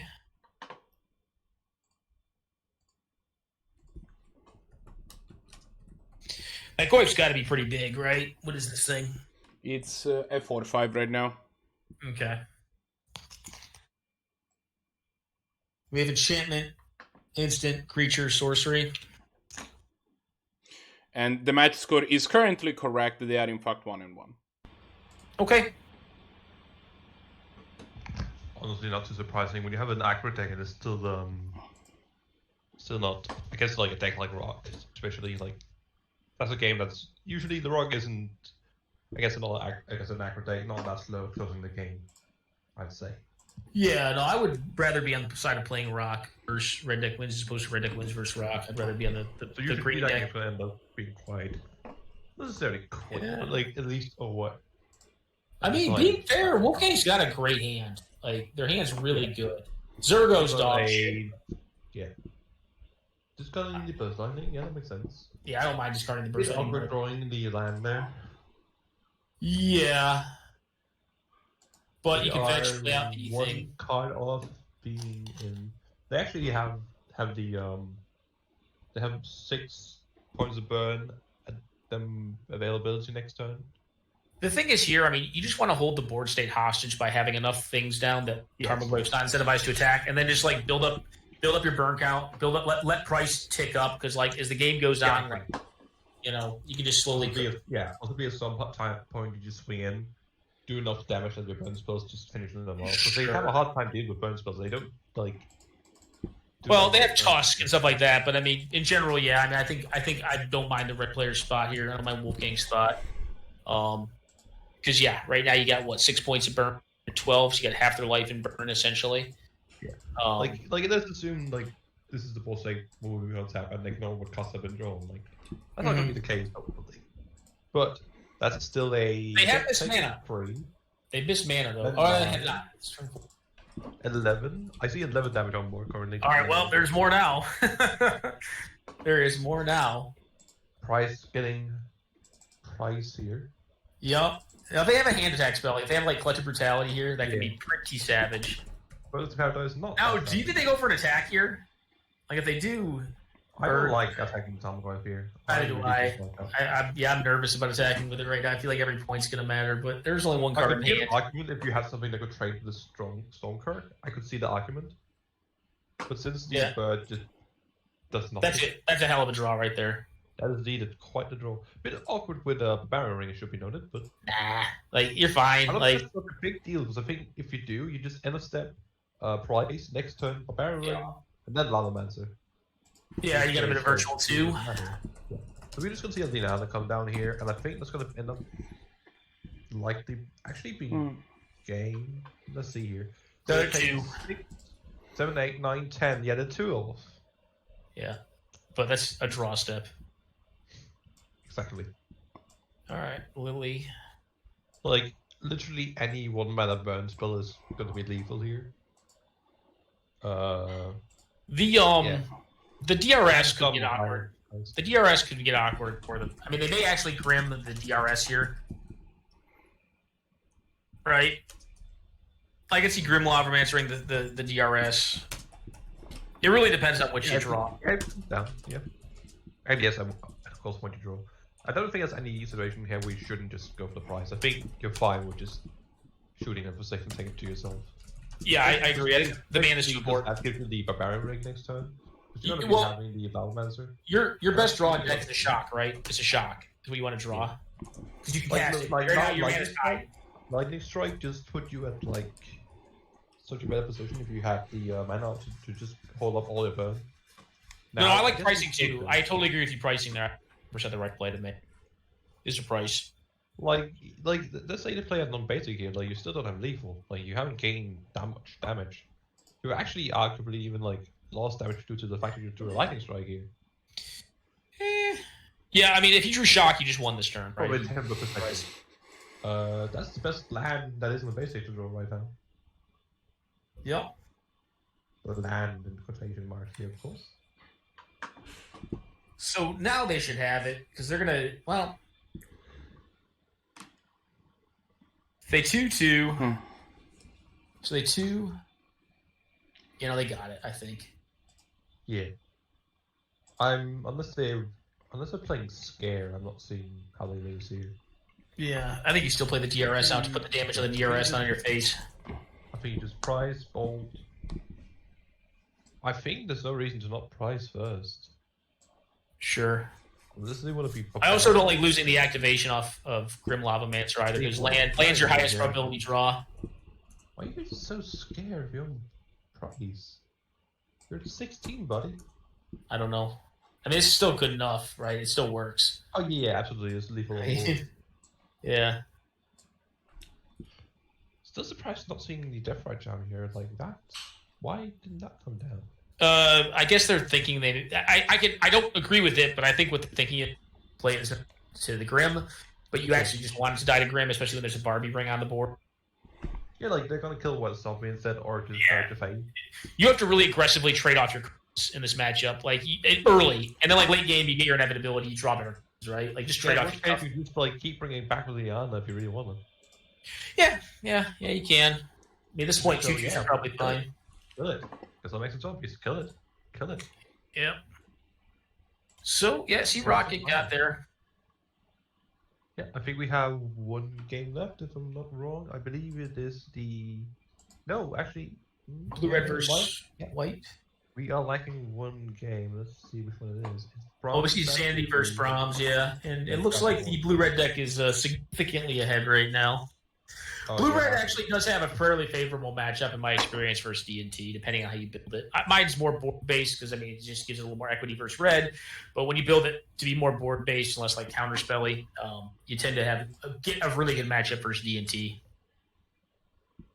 That's why you'll see cards like Core Firewalker played. It's not just for the red deck wins matchup, which is arguably already a pretty good matchup anyways for like a white weenie style deck. But depending on how you build your white deck, if you're on the white weenie deck playing 1 mana 2/1s, I actually think I'd rather be the mono red deck in that case, honestly. Oh, 100? No, 100%. Just Like like 100%. Yeah. Grandmasters on the other hand, and so Yeah. Just that's better when cards. that's when more red starts just like getting out the handkerchief and brushing away his sweat. So oh boy, Brahms isn't usually an insane card, but oh god, it's really good for threat decks. Yeah, really, it's a fine card. I think it's fine. I think you're fine to play it. It's not even that great right now, to be completely honest. It's a bit slow. It is. Yeah, it's just a big I'll dude. play it in I honestly think of Death and Taxes as being more of a mid-range deck than a beatdown deck. It's just an incidental beatdown deck. You know. I'd say it's an aggro mid-range deck. Perhaps is the best way to put it. Sure. Yeah. All right. So like it's more of an aggro deck than most mid-range decks are, but it's more of a mid-range deck than most aggro decks are. The tail of the tape on this game is pretty easy to read. Brahms had some mana issues in the game, and you know, OP had a fairly good tempo start with significant mana. Mana is bad in this matchup because it isn't. But if you don't really get ahead with a mana crit early in this type of matchup, you're just gonna die to it. Take 1.5 point a turn against blue or tempo. Yeah, that's something you just lose to it eventually. It's gonna lose to it. Yep. All right. Well, that's that one. Yeah. And now we should get to round 3. Yeah, that was in fact the last match. I am going to punch the results in real quick. We have had yes, Arakasi 2-1 versus Evios. And then we saw MagikMike. Yeah, sorry. I was just saying we're going to see Arakasi and Storm and MagikMike in the yeah. Yeah. I mean, Storm versus blue-black tempo, which I think in general should go deck, but I like blue-red tempo as a strat versus Storm a little bit better than I like blue-black. I guess you get hand attack. Hand attack. Arakasi's deck is also a little bit more mid-rangey than it is like for a temp. Like it's kind of straddling the line between tempo and mid-range. Yeah, I think if you get mid-range draws, you're going to tend to struggle for Storm. Storm loves mid-range because that was like Arakasi to Zannty's deck.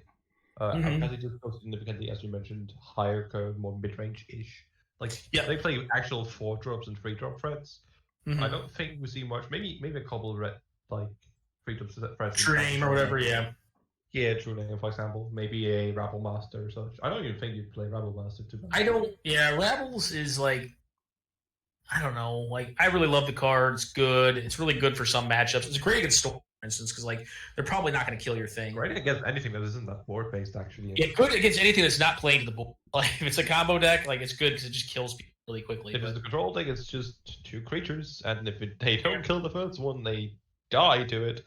Yeah. Yep. So I'm curious to see how this plays out. I definitely think that you're going to want to mold your tempo heavy hands with like good efficient threats, turn 3 counter magic or turn 3 counter magic or hand attack. With a 2 threat is kind of what you're going to be looking from Arakasi's side, and then the Storm deck is probably going to be looking to just set up a silence turn into combo off, or Giga Drowse into go off and try to fade the pitch counter magic.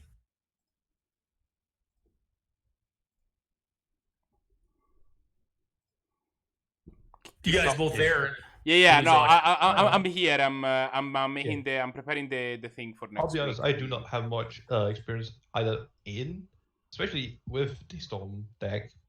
Yeah, it does complicate it a bit talking about it without the hand zone because like there's so much to do with it. Rarely see it played.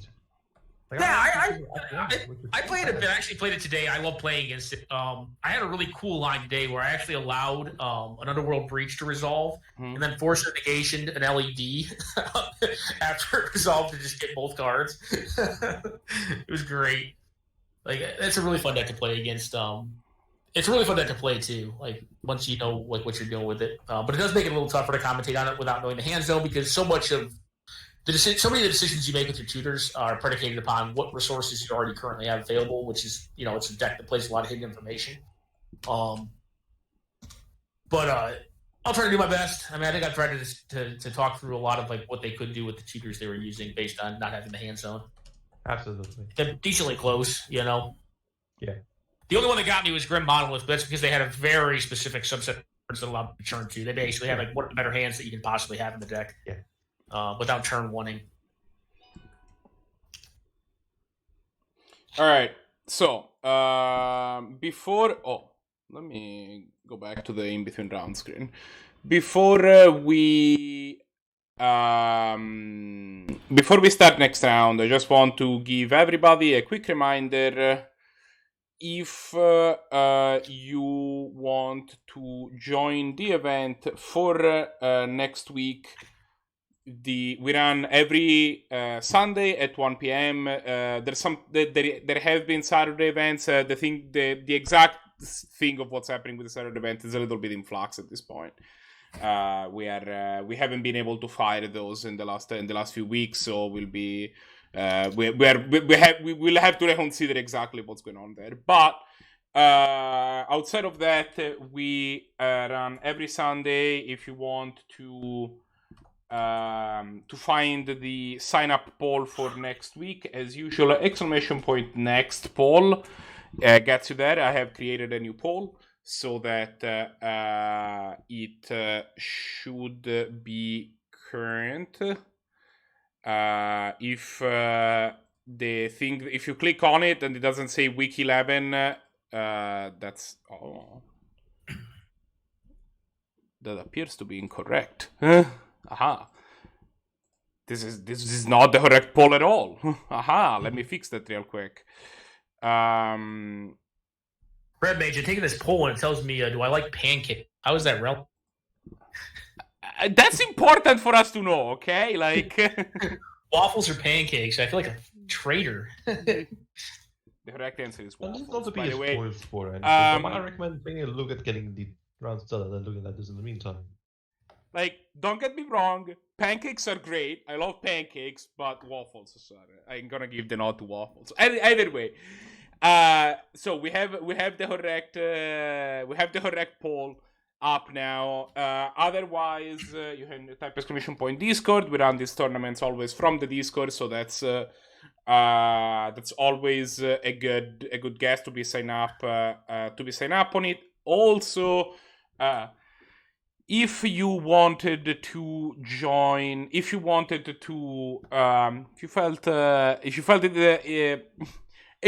the need to subscribe to us, you have a burning desire to give us $5, especially if those are Jeff Bezos' $5 to the Prime sub, we would really appreciate it. It helps us keep the events going, and it helps us doing things like having a prize pool at the end of the season. So, if you wanted to sub, that's definitely appreciated. Just reminding everybody that's an option they have. I will now post round 3 on the Thinger. Use a highly scientific term, the Thinger. And we should be good to go. Loving says that he doesn't think pancakes are viable in the current meta. I mean, he's 100% right. The right answer to that question is neither of the eggs and meat we eat. You need eggs, meat, pancakes and carbs. Who needs it? Like, just toss it in the trash. You don't need none of that. Eggs and meat, protein Hulk, baby. Just get in there. My suggestion is just not eating food. Transcend the need for food. I think that equates to death. But hey, you know what you're doing. If you stop eating food, you transcend the mortal coil, I've been told. How are you still alive? I haven't gone beyond humanity. I am only digital now. Necropotence, you won't join the next week's event with a Lich's Mastery deck to put your money where your mouth is. I wanted to join today with Abzan shit combo, and then I remembered I don't want to play Highlander. Oh, okay. I don't think Abzan shit combo is... Oh yeah, let me just play my Overgrown Estate against Mono Red and see how well that will go. Okay. Yeah. So let's get some gaming in. Let's get to round 3 here. Let's get some gaming in.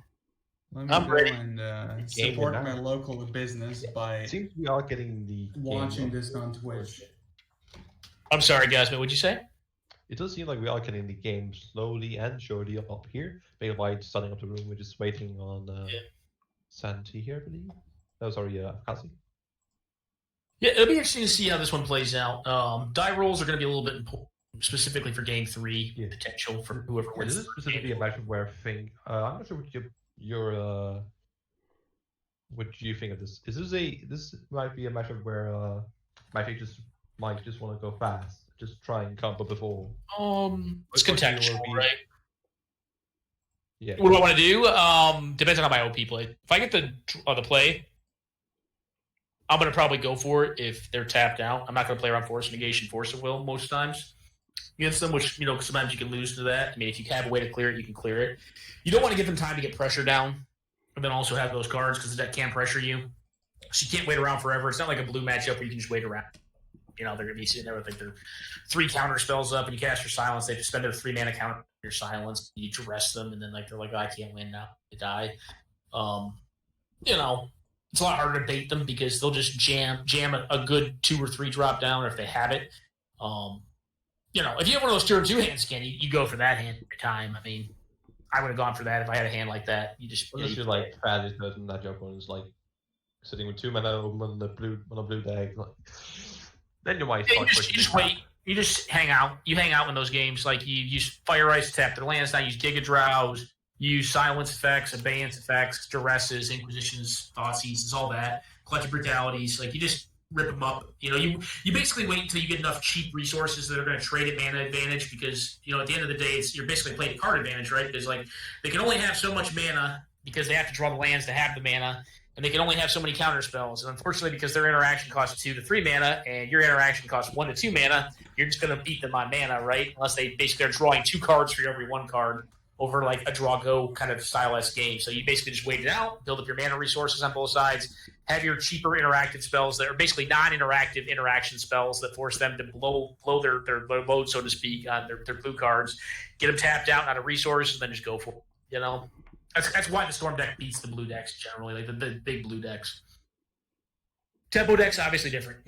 Tempo decks can actually force their hand a lot and make them prematurely commit by just putting threats down. Are we going to see the game, Red Mage? I don't think it's still up. No, we're working on... Well, Arakasi hasn't joined the game yet, so there's that. But also, we're trying to... I'm trying to also get MagikMike's hand, which is we're having some... As always, against the combo deck, you want to be looking to do the 2 things like that people keep mentioning. You want to be applying pressure, and you want to be denying them in some form of way. Yeah. One of the things you'll commonly see that I think is, generally speaking, gets a misplay against Storm decks.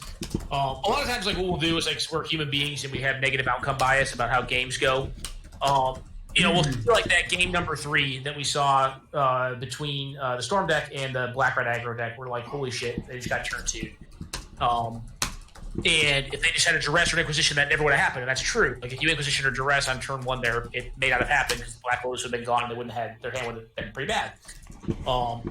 Essentially,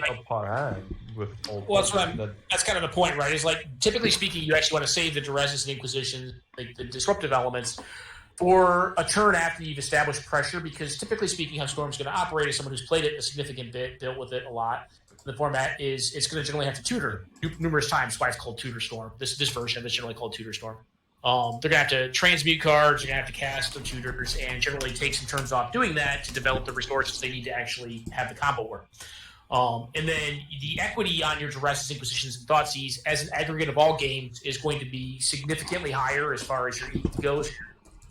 Chance of winning over statistically on average are going to go up by trying to play them later. Now, I'm not saying you should go off curve. You have 2 drop, 3 drop, but you don't have 1 drop. You should probably just duress turn 1 because your pressure is just not available there. But typically speaking, it pays to retain those resources, those disruptive resources, until like the mid game after you've established pressure. So, end of the day, very simple: apply pressure, then disrupt. It's a very simple recipe. Kill them. Kill them first, and then stop them from killing you. And this is very equivalent, like with like what you mentioned with like discard spell. It's equivalent to like say Wasteland. Wasteland turn 1, yeah. Sure. Like, if they go land turn 1 and you go Wasteland turn 1, like if you're going neutral, depending on what they've done with their mana. Yeah. But like, well, sometimes you'll do it too, right? Like Wasteland turn 1 is not wrong all the time. Like Wasteland turn 1 always looks wrong. It always looks wrong. Like to me, I see it, I'm like, that one's fucking wrong. But like sometimes it's correct. Like let's say you keep a mana-rich hand in a control deck, and you draw another land, and you're like, well, I'm going to be making land drops for the next 5 turns. or 4 turns or whatever. Likely 5 turns. I'm just going to wasteland him turn 1 just for tempo purposes because I don't have relevant resources that I can ostensibly trade over time right now. So by taking the game back to turn 1, like I'm effectively getting a free draw step up, which is kind of like you're cycling it basically, which is fine. There, good using it there that way. But typically speaking, if ultimately, if you're playing an aggressive or tempo-y deck, you usually want to be like abusing the fact that you get like say a Goblin Guide, Snapcaster Mage, usually not Snapcaster Mage, but like a creature of threat down prior, preferably if you can. Like if you can get like especially like 1-drop, it's really easy to get down without feeling too bad with a wasteland. Yeah. If you waste it, like 1-drop with a wasteland on 2 is fine. It's a good play. That said, I mean, like Goblin, like 1-drops in tempo are kind of have an awkward spot. I generally tend to think that less 1-drops is better in aggro or in aggro control or tempo, just because like Goblin Guy's a good card. Don't get me wrong, but like you're not doing enough damage that like the relevant card advantage you can possibly be giving up another player is not going to do significant harm to you in a lot of in more matchups than it would be good. Now that said, I mean, if you had a sideboard and you can sideboard into like 15 additional 1-drops against Storm, like you probably would have a tempo deck because you just want to kill them. Like Carnophages are great against Storm. I mean, they're not great, but they're good enough. Like they do the job. That way. Yeah, they do a thing, right? They do something, right? Which is kill them. Anyway, on the match, we do have hands for players. Interesting pair of hands here, I think. Yeah. I quite like Arakasi's hand for people still. There's like 2 cantrips, him that can just like tear up MagikMike's hand. The him's going to get fairly low threat. Yeah, the no threats is the big issue, and like Hero's not a great threat in this matchup. I actually think you should. I'm actually just not in general like that big on things like Gods and Cabinet in this type of deck. But like I feel like you want to be putting cheap press play. I don't think you're gonna pitch that hand though. I don't think you're gonna pitch it. I think it's just fine. You definitely take. So this hand has some risk, right? This hand has a lot of resources in it, which is good. You're basically 1 draw step away from winning the game with this hand, which is a reason to keep it. But again, it has no tutor, which is the big downside to it. But you get to duress turn 1, see what's going on. If you're assessing your deck as a mid-range deck, you're expecting to probably have a little more time. They're going to look for a counter spell or a discard spell here, more than likely. But your mana situation is going to be very developed, right? And you have a free draw off this Bane of Warpos. If you land this like enchantment here, like how are they going to deal with it? They have blue-black. Exactly. Yeah, you get this enchantment down. Correct. And this Shimmer is going to be a card that will likely find them the tutor they need. Absolutely. And so I like where they're at. I like this keep. I don't think it's great against some decks. Like it's a very aggressive deck. I don't like this keep because like it's going to take more time to go right. But you know that your mana's on lock, and you just need some draw steps that are not lands to work out. You're a more land-light deck, so the chance of drawing cantrips and stuff that does things. Yeah. And we are seeing Arakasi get a fair bit punished here by having him taken. Yeah. The most interesting card here, flying card, but like it's actually not irrelevant though. I kind of like casting this out. See what you can find and setting up to win next turn. That can be pretty big. That can be pretty big. It's huge. That's exactly the kind of card you want with this squandered resources. Now Arakasi's in a spot where they're incentivized to play a threat out here, so they have absolutely no pressure. So I like playing Bob out here and then like Thought Scouring. You can Thought Scour to see if you find a counter first, but are you really just going to sit back and leave counter spells up? Is kind of the question, right? I don't think you can. I don't think you can afford to. And I think at this point, they're dead. They're actually dead. You're in my question. Thought Scour or Thought... Metal Note? Which would you play? I think I would play the Metal Note first, just due to the fact that there's the possibility, very remotely, that Thought Scour could be useful to mill off an Enlightened Tutor target from the OP. Exactly. They're just dead here, as we know. Like this is enough mana to kill them. What they do is tap all their lands. The only case where they're not dead is if MagikMike is so scared. Like the way they play this, they're going to play it well. Like you should go for it. Like if you get got by like 1 card off of draw steps and basically 3 blind draws, like to a Force of Will, or Daze isn't going to do it here because they can make what right now? They can make 4, 8. 4, 8. They're going to have Cabal Ritual up to 5, 8 down to 6 plus 5, 11 mana. So near infinite, basically, which is more than 11 mana. So it's 8 on board, right? 8 on board down to 6 off of casting Cabal Ritual. Oh yeah, I think the Cabal adds 4. That adds is 5. next to it. Yeah, because they're going to sack their lands to do that, right? Yeah, I'm just counting how much net mana capital is. I forgot. Yeah, no, it's just game over. It's They not could ritual, try. It's even better once it's online.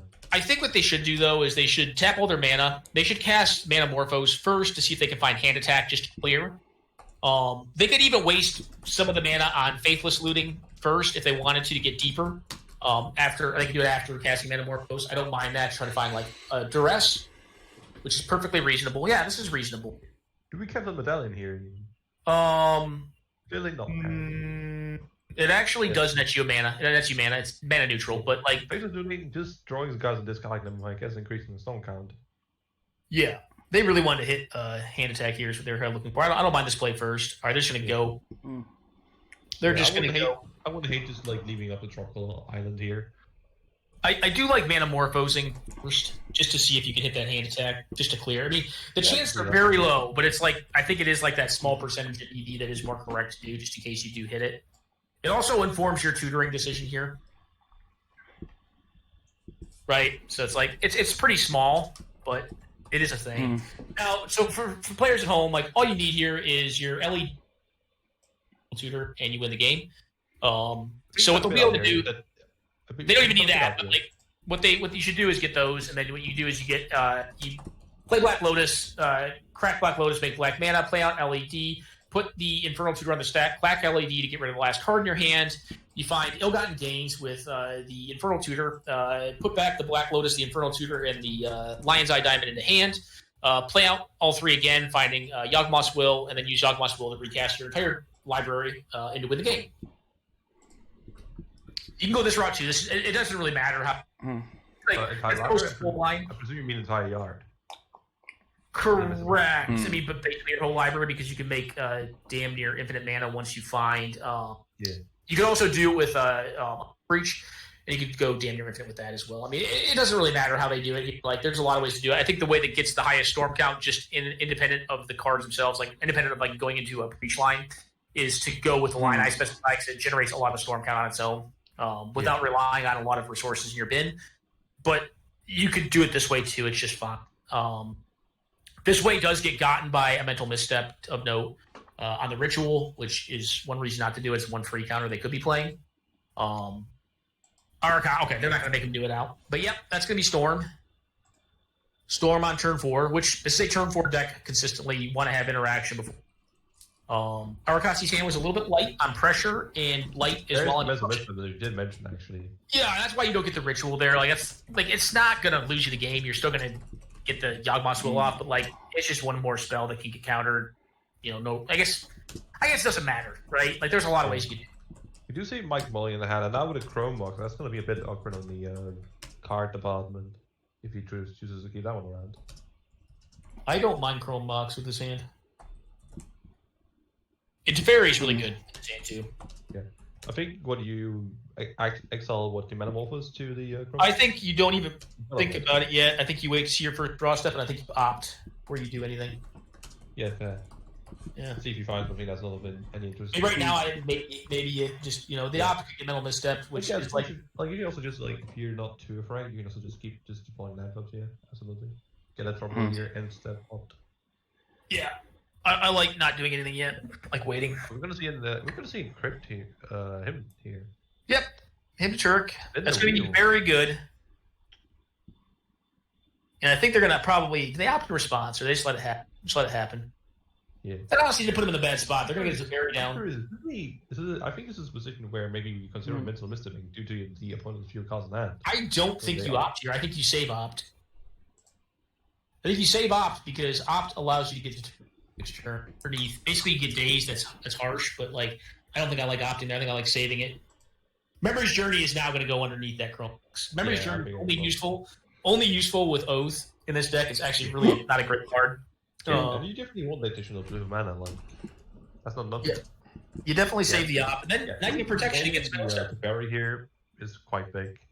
It's huge. Yeah, it's very very big. You probably just down tick it right away because it's more likely that you play directly. I don't like down ticking actually. I guess no, you don't have to. You don't have to. I guess it's me using the knowledge of knowing the Inquisition. Yeah, I mean the upside. Well, the Inquisition, yeah, the upside to down ticking is you just get the free now. It gets red. It would be once if they have it. Sure. I mean, and the other downside, like to Kefnet here, is it's a 4-mana threat that's just going to get bounced by this thing if you don't down ticket immediately, which is kind of nice. So they pre-ordered first. They're looking for a threat. That's why they did IOK first. In some matchups, you'd IOK first, but they want to find a 2-drop threat. They're going to be in a position here just to cut out, probably. Yeah. They wanted to find a big Bob or something like that. Rid of the opt. Good. Hold on the mental instead of an EP. I even hardcast it, probably. That doesn't really have gas, so it's like, what is the Storm deck doing right now, right? It's just you should probably sit on that card. Yeah, like, just uptick again. I don't think I'm down ticket yet. You're not, just uptick it again at this point. We're probably just going to be in a position here. Let's take the. Oh wait, do they get to take something? You're not just going to miss that. They can't. It's Teferi in play. Oh, Teferi, of course, yeah. Turns off all their counter spells. Yeah, it's really good in this match. That's the big reason you play it. It just turns off interaction. All right. So they know they're going to get Kefnetted, which could run this code better than some things. Jace was a hell of a draw. They're going to get the Kefnet down. I like the Kefnet getting down here just to start pressuring. Notably, Kefnet doesn't make a copy, which means I don't really. You cast a. Does it cast a copy? I do not remember. I don't recall, but Jace with that card is pretty good. All right, Storm's dead now. Storm's done. That draw step was really important. I think if you're not going to down tick immediately, try to set something up. I think you don't down tick on that turn. Because they haven't played a threat, so that leaves you to believe that they either have counter spells in hand, which they would have left the mana up if they had that, or they have threats that cost more mana than they're available to produce, or they're able to produce right now. Yeah. So yeah, I think here though they did want to probably look to play. You do have delay slim chance. It's slim, definitely. 5 mana. If you're 7 mana, I'd say yes, you have a pretty good shot. Like if just top decking the right card. 5 mana is not a lot. Arakasi just literally alt-taking here, yeah. Yeah, that makes sense, too. I could have seen brainstorming here considering you have the Kefnet in play. But then again, that's one of the reasons why I don't pick Kefnet, because I feel like a lot of the cards I'm not a fan of it. Kefnet, That's Arakasi bait. Yeah. It's Arakasi bait, and I'm not a fan of it. That too, yeah. It's just slow. It's really slow, and it's cool once you give a time walk and you can loop a time walk back and. Yeah, but you're not even playing time walk in a stack. I acknowledge, right? Like you're playing Ancestral Recall. You're playing Mox. Oh yeah, that's great. But I think the probability of drawing a card you usually want to be copying in that deck, I like doing this always from the standpoint that I understand the Storm deck pretty well, and I don't think with no rituals in the bin and 5 mana, they can't kill me in a turn. There's no draw. Playing the land there just to. No, you want to play your lands because if you draw a second land, then you want to have your first land down because 7 mana is relevant. 7 mana allows you to have access to Beyond, those kind of cards. That's a 1-card win. Remand, that's a big deal here. What they find? A remand? Remand, yeah, pretty big. It's Castle just doing the job of what Jace should be doing, and which allows Jace to just continue. Not opt-taking. I honestly quite like just opt-taking here now that you have this Castle. And they probably just feel safe, They probably just feel safe enough. You don't want that snuff out. I suppose that's the way to throw away snuff out and I don't know, a land or something. The tap land. I guess you play the tap land this turn and still leave up. We're gonna see the on-tap land and the. Why would you not keep the tap land if you're gonna keep them? I don't know. Who knows? Yeah, maybe play the tap land. Pretty good line. I don't think it matters that much. I think this game's kind of. I think it doesn't matter at all because there's no fucking play. Yeah. It doesn't really matter. Alrighty. Well, that's one that you can draw here, but do anything, right? No. I guess you could just cast it to force it to get remanded. Yeah. And what does your OP do? Because you get the problem with that is if you cast Jokers, what do you do then? I'm trying to think the Rhystic Tutor gets 3 mana left. You can get Rhystic Tutor. That doesn't make any sense. You can get Fairy. Well, that's just gonna. The issue is the clock is very big. It's a 2-turn clock, right? So you do know they probably have a counter spell at this point, or they at least look for one. And if you force them to counter this, I don't know. The thing is, you're dead in 2 hits, right? Because that 1 power is actually relevant on that body on the sinkhole there. I don't even care for the true name here, but I care more for that than I care for like Snowtown and such. Force Spike's actually relevant here too, because stopping absolutely. 7 is actually pretty big. Like we just discussed, like Joe Wolf just doesn't get coin. Yeah, I mean they can like draw a silence, but it's still not going to matter because they don't have mana in their bin. Mana's the big drain. They do have a tutor, but not mana. So, and draw Snuff out. Yep, great, love it. All right, they're going to play a threat out. Okay. I'm sure love it is the term I'd be using here, but it's costing for a weight of brainstorm, I suppose. Yeah. Yeah, this is looking like Arakasi's game pretty much. Right? Yeah, that's been for a while. I mean, I guess you play out the will and like see if they counter it. Just see more cards in their deck, see what counter spells they have in their deck. It doesn't really feel like a game that was lost to some specific game error necessarily. This just feels like a game you weren't coming back from, really. Yeah, well, there's one line of play that you could make an argument on. If you're going to downtick the Teferi on the second turn, why didn't you do it on the first turn? You had it to play. Yes, I agree on all of these. Keep on upticking, and if you uptick there, you can knock the Kefnet back into hand, which gives you another draw step without it. All right, well, this hand actually is... This Storm hand is like one that you want to keep, but like it's... Yeah, his hand's also very solid. I'm not sure like Night's Whisper or just Stormwing the least. I think Stormwing is better, as I want to at least be a 4 driven, especially with the mocks. Yeah. Do you just Night's Whisper on like the turn 1 here? Or do you really want to keep up memory lapse? I don't know. I'm curious to see what they take here. I imagine you get your hint taken here. Like that's a scary card. Yeah, that's a card that backs you up pretty good. I mean, you do have an Underworld Breach, but you don't really want to lose it. I would argue for the mocks, but I don't think you're that scared. Mocks pretty bad. There's no threats in hand, so they're probably going to Night's Whisper on turn 2. I think that's the correct play. There are actually draws in the Storm deck that win the game this next turn. Black Lotus specifically, because you can, go utterly ape shit with the Black Lotus here. Memory lapse. Actually, LED is interesting too. That is an interesting play. They're really hoping to high roll like this. Yeah, it does look like they want to do like Dark Rituals, Sammy Underworld, gamble, get something going. Dark Confidant's a hell of a draw.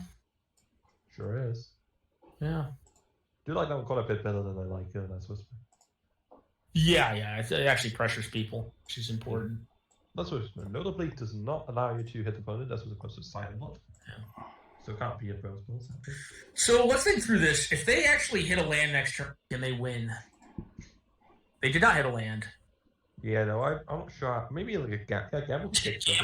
Gamble to find the Black Lotus. Just go for it. Yeah. Like we're looking for LED even. Like Black Lotus. You get like the Black Lotus. I think you just LED.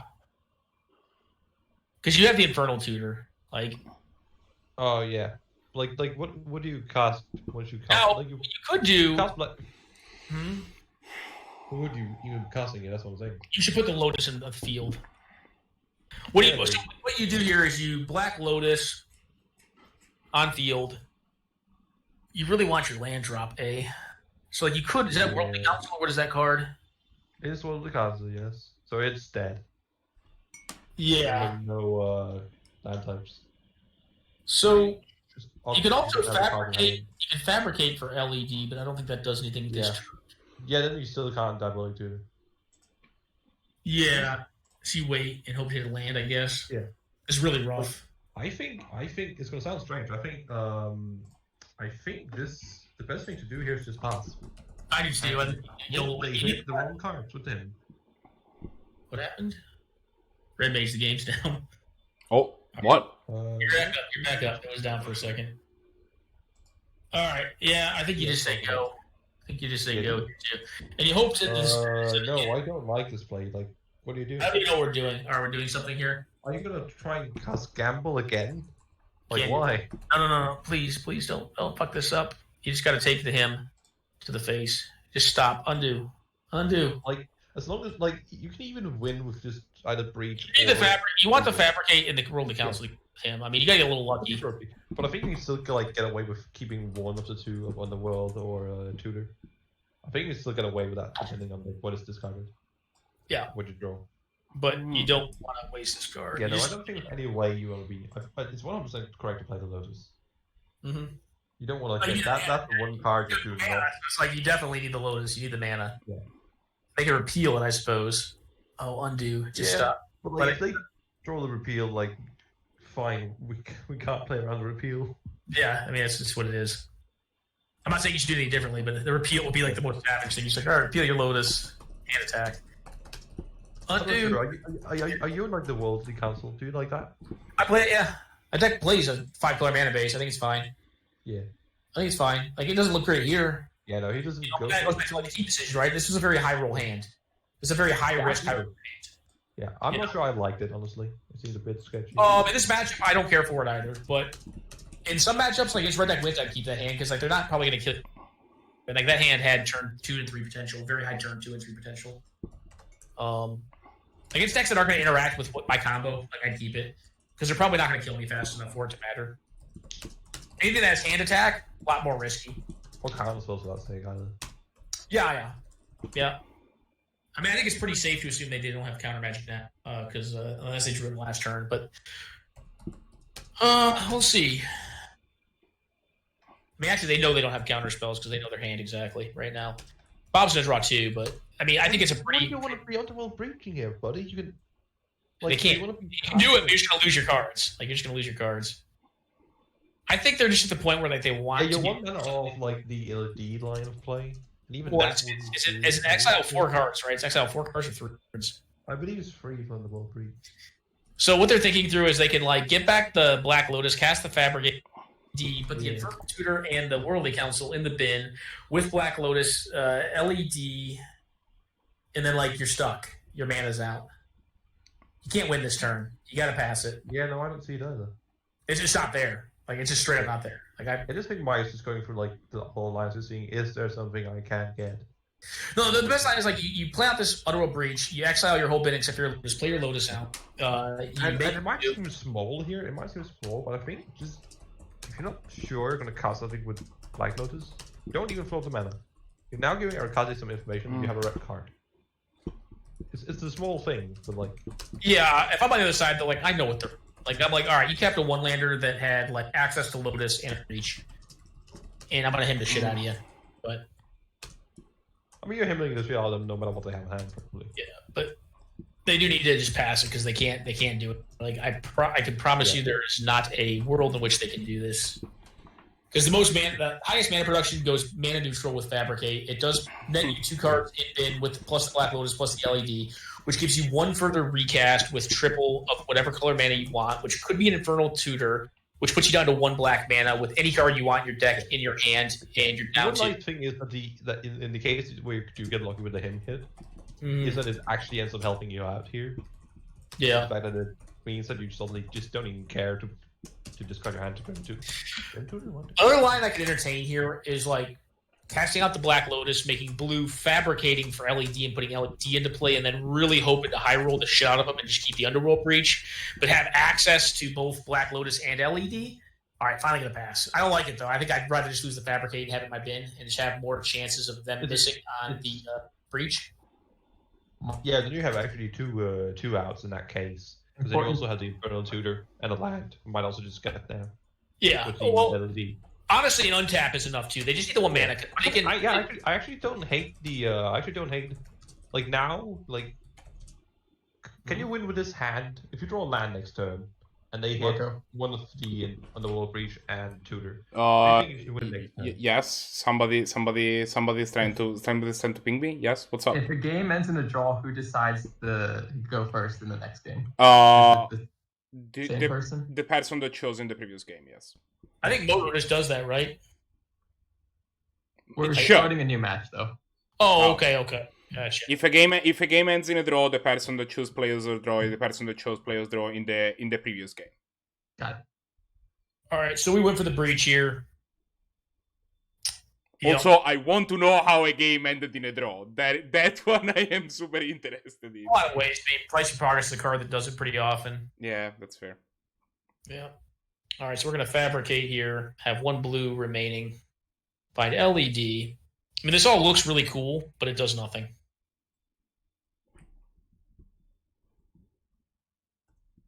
I'm pretty sure. Oh, wait. If they have. No, actually, correction. So, hey, Arakasi, or not Arakasi, Gosmet, they can just get the Brainstorm and go off here, right? I could have miscounted on the cards. So they have Brainstorm. They just won. Yeah, okay, they won. They got there. They figured it out. I mean, Brain Freeze, I presume. Brain Freeze, yeah. I didn't think they were running it when I talked to them last. Maybe they ended up changing. I thought they were actually off this card. I was actually like looking away. I was like not even noticing the line here. Yeah, Brain Freeze is a line. They go ahead. They infer. The reason I didn't go through that line is I talked to them literally before on it. Yeah, that's cool. I'm curious. I was looking away. How did they get that line? How did they get that line? What did they do? I missed it. Oh, how did they do it? Okay, yeah. So I didn't. Yeah, so the Brain Freeze line is actually one of the most mana efficient lines. We get Brain Freeze, which is not really great. Often not if you're bin. But anyways, how it works is they have 3 mana, right? They have the Black Lotus. They use the Black Lotus to make the Underworld Breach. Underworld Breach gets in play. You have 1 remaining red mana still floating in play at that point in time. You use all your cards to recast the Black Lotus, make blue mana. Use the red mana plus 2 blue to cast Fabricate to find LED. So you have 1 blue mana floating, and you have an LED in play, plus the 3 remaining cards in your hand. You sack the LED. You make black mana at that point. You cast the Infernal Tutor from bin, exiling everything but Black Lotus to find LED, which puts you down to 1 black mana, 1 blue mana. You cast Brain Freeze, which is currently in your hand, with Black Lotus in your graveyard still, and you basically go infinite, and just you can throw Lightning Bolt in your opponent's face forever, storm them out. You can mill them, whatever. Yeah. That was a great seed by Mike there. Just noticing that was actually a kill there. Yeah. No, I thought they weren't on Brain Freeze, but that is like Brain Freeze is one of those cards that like you play, folks. I think some folks love that combo. Like it comes with a lot of risk, right? In those builds, like I think generally it's right to play it, but it does come with some significant risk in the Storm builds. I tend to play it in the Breach versions I run in the deck because it does give you a much higher turn 2 potential. Because it's very mana efficient, but it's also very insular and very specific. It's kind of like the other Oath card, the flashback green card for the Oath combo line. That card is just really bad. Like they put it under Chrome Mox in the last game. It's really bad, but like it allows you to basically use weaponize Oath as just a combo card, a pure combo card, not like a creature combo card, but just like a straight up Storm card. But the card itself doesn't do anything per se relevant. Anyway. On this one, this is White Weenie versus or Death and Taxes versus The Rock. Well, let's see if The Rock can do its thing here. It looks like it's doing its thing. Yeah, I gotta agree. If like The Rock against just about any creature deck, I am on Team Rock. Yeah, although Sign in Blood is not a card I'm a huge fan of. The Rock is on 1 life, so the Sign in Blood is just a burn spell at this point. Yeah. Yeah, 1 life total doesn't matter. Kind of Rakdos or something, then yes, you can. Mm-hmm. Like you're a bit away from casting a practice right now, as it seems. Is that I believe it's a nation in there. If you like draw land, Palace Jailer, good spot in this matchup. You gotta find a way to draw cards. Like I'm trying to think if there's any like way you can effectively do burn damage to your OP in this. There's not many. I'm curious. What do you think you should be doing with the card here, depending on? Do you think it getting cards? No, I'd be getting cards, yeah. You use a swap and some other card you can see it. Yeah. Well, they're going to return something, yeah. I just get cards. That makes sense. That card does not do much. Just grind them out, And don't mistap the Murmuring Boss to do 1 damage to yourself. That's awkward. Yeah, it would be if you don't do the green option on it. Not a land you see all that off.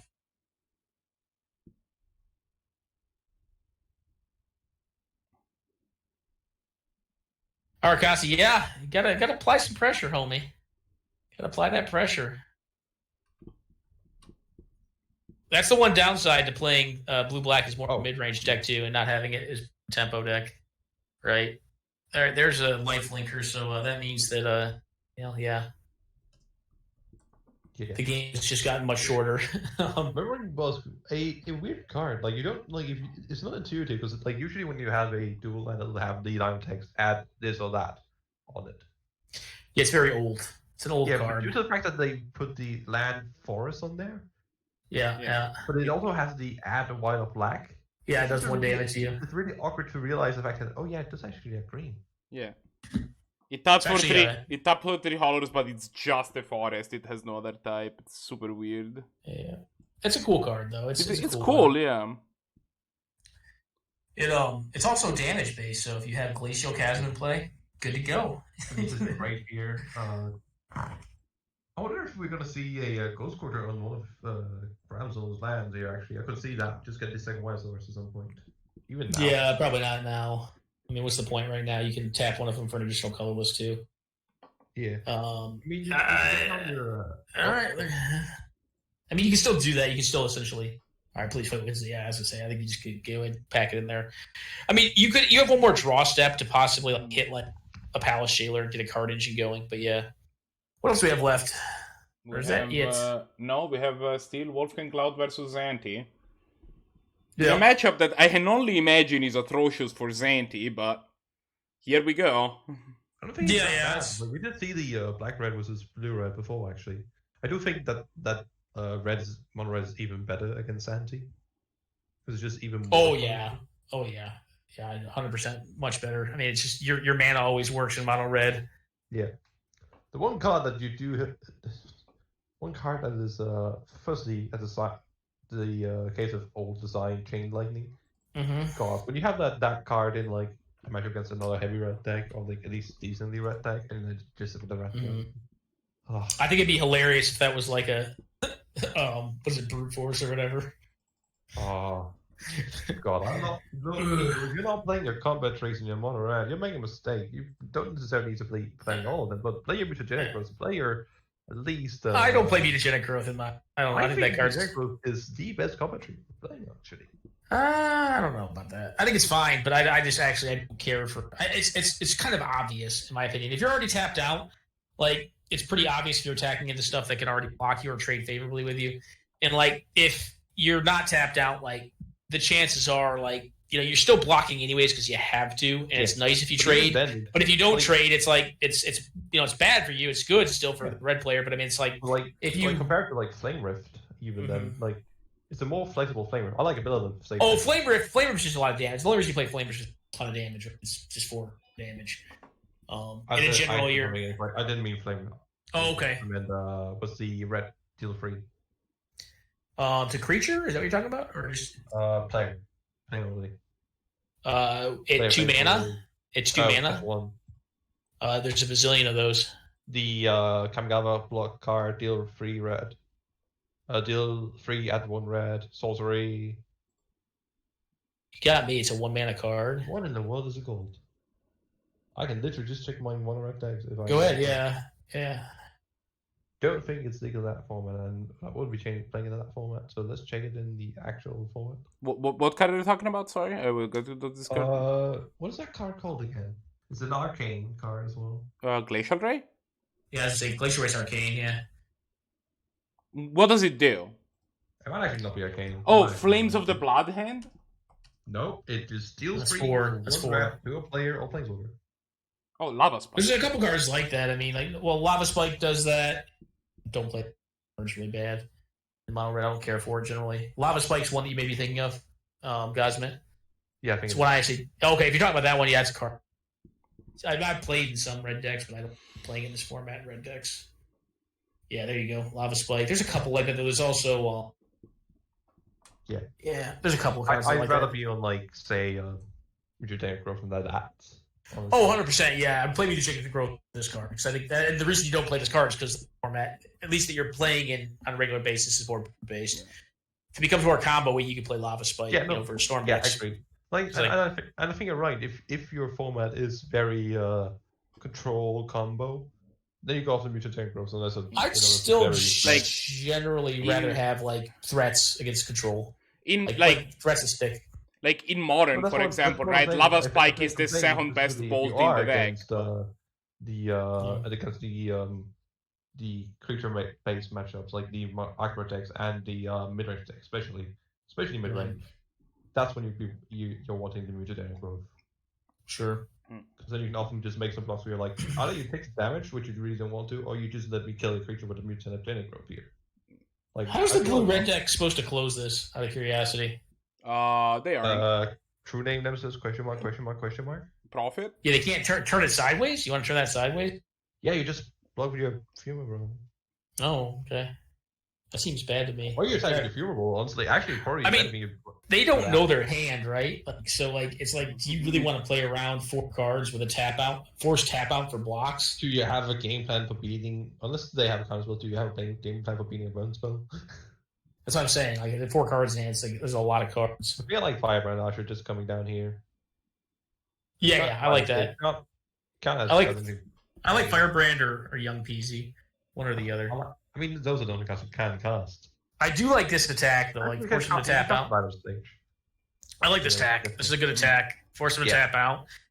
They're probably not going to trade off their Wandering Funeral this thing. I mean, they might. There's actually a strange argument, depending on like if Zannty had anything to do with his hand, to just take the 1 damage. If you don't have a counter spell, agreed. Yeah, it's the same as 2. Into the sorcery. I guess like there's some downside to like if you get like there. How bad does that feel? Ironically, counterspell your Lava Dart. Yeah. Lava Dart pitch back. All right, so they just bounce off each other. Yeah, like that is just like Gidget. Like any damage, you just die to Lido Stage, casting some cards. Yeah, Stage is doing 1 point of damage. Is probably gonna. There's two threats on board. Like a land off the top here is pretty game over. In one way or another. Oh, that is not bad. Yeah, now you can't attack because you don't have the funeral roll. Yeah. There's not a bad card to draw there. Actually, quite nice since it does go neutral, allows you to find another land.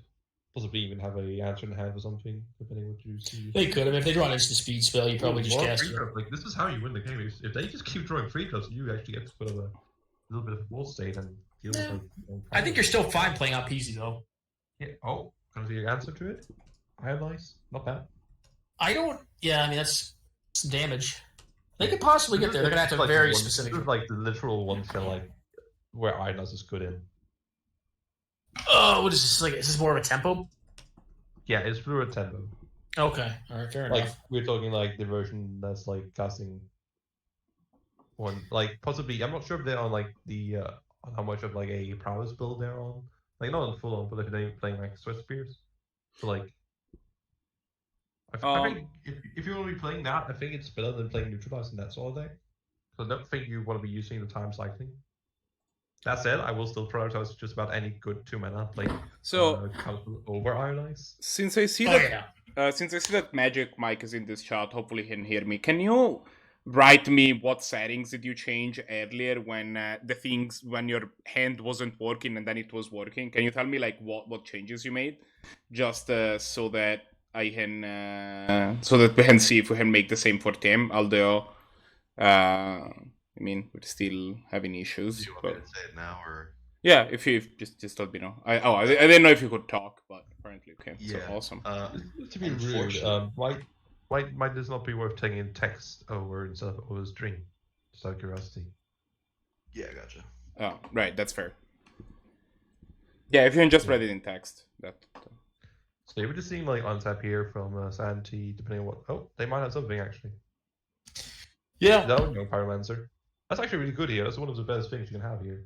Well, I mean, if they have a counter as well, because the Chain Whirler. The Chain Whirler is kind of interesting, right? The Chain Whirler is it's pretty good against Peasy. The true name here, I think it's correct because I think you need to be risking a bit here. You're at 2. Yeah, the game's not getting better if you're going along. No. Man at the top. That's a pretty scary Chain Whirler. Yeah, I think you just go for it here. I mean, you could also go Pyromancer. One against. Oh, they don't have it. Seems like they don't have it. Yeah, if they don't, they may have a burn spell. Not even a burn spell there. I'm not sure what they could have. Flash creature, maybe. Flash critter, burn spell, something along those lines. Viable. Or it's death. I'm expecting death here. Me too. It was death. Yeah. Eventually, you're not going to draw the counter spell, right? I mean, like they had a good string of draw. Yeah.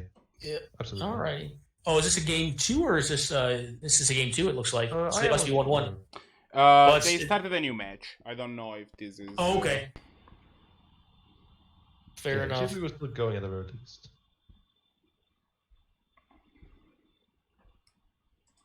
Necropotence, you highlight some very interesting Twitch comment exchange. I don't know if I understand what you're trying to get at. I'm gonna say that I'm for one confused. Why is it called the banana split and not a frosty creamy banana with frosty cream? Ooh woo ooh. Okay. Look, it's Necro. Don't expect to understand anything. No, I just like reading it out loud to display how nonsensical it is. I don't get it. I like the second one. If there are traces of coke, which I assume means cocaine, it's an assumption on my part, in a sleeve in which you have sleeved a land, and it is a snow land, judge, please answer before I decide to call the police on my opponent. That doesn't feel like a complete sentence, but I think I get what you're saying there. No, you added an end. It's just asking if it is a snowland, if that's cocaine. Okay, so we do actually have a decay Okay. now. Sweet. Let's get to Magic. I don't want to try to switch. So I don't really like Zannty's hand all that much. It's fine. It's fine in hand. It's a bit awkward. I don't like Wolfgang's hand. I dislike Wolfgang's hands, gang. Like, you don't want to be Creatures. Yeah, like creatures are even more important. But like Creatures. Just Yeah. give me the creatures. as a rule of thumb, with some few exceptions, you'd rather have a hand that's all creatures and lands than a all lands and burn spells. Yep. I have very agree. rarely had all burn spell hands. I have You'll draw burns. Drawing burn spells late has higher equity than drawing Jackal Pups late. Exactly. Get the equity you get out of the cards when you can Yeah, get and it. exactly opposite. Having a Jackal Plus on turn 1 does a lot more than having Yeah, like 6 to 8 damage. You know, it's pretty big. Someone just killed their microphone right Mhm. there. I think we just witnessed the murder. All right, so what do we got here?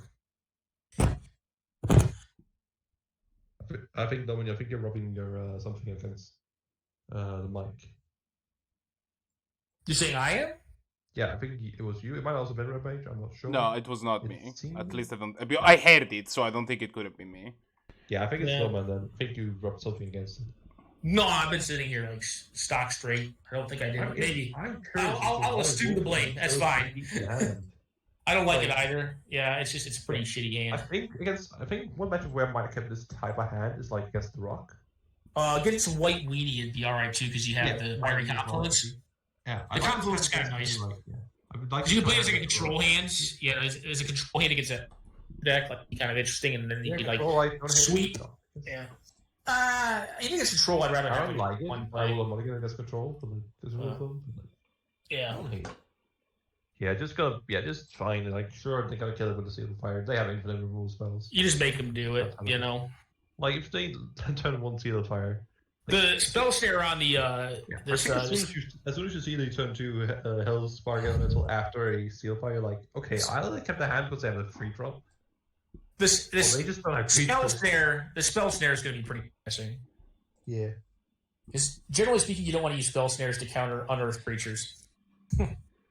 Why don't you just cast a mental note here? Just like whatever. Yeah, just let it happen. It'll probably have more targets. Yeah, I think there's better cast counter with the spell snare in my opinion.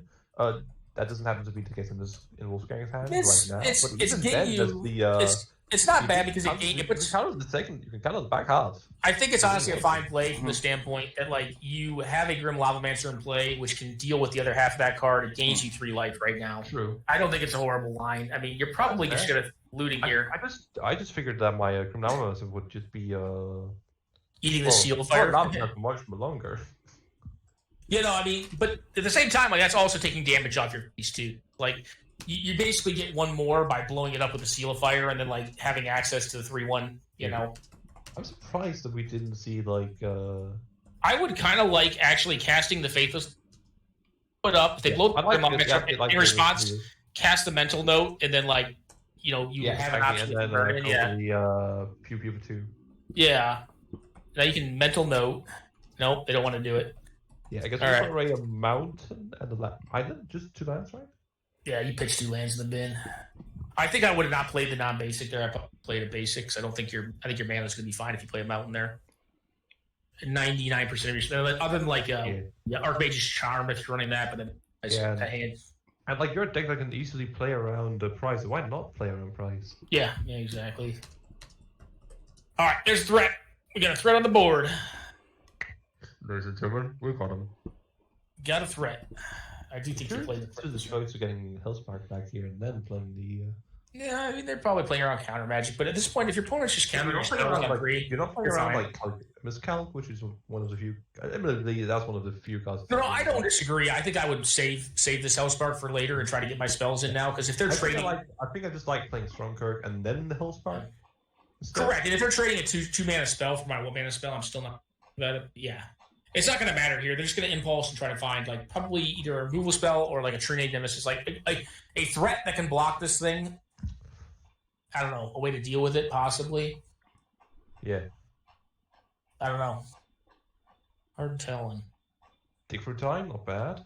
Now here's a big question. If the metagame became 50% red deck wins, should you just play Dragon's Claw? Yes. Or possibly a different deck. Or a Core Firewalker. You play Boros? Yeah, Core Firewalker's one of those. I run a D&T. I love that card. Thing's not a bad one. Honestly, just kind of mid-range. Yeah, mid-range. Just got mid-range. Just trounce it. That is fucking...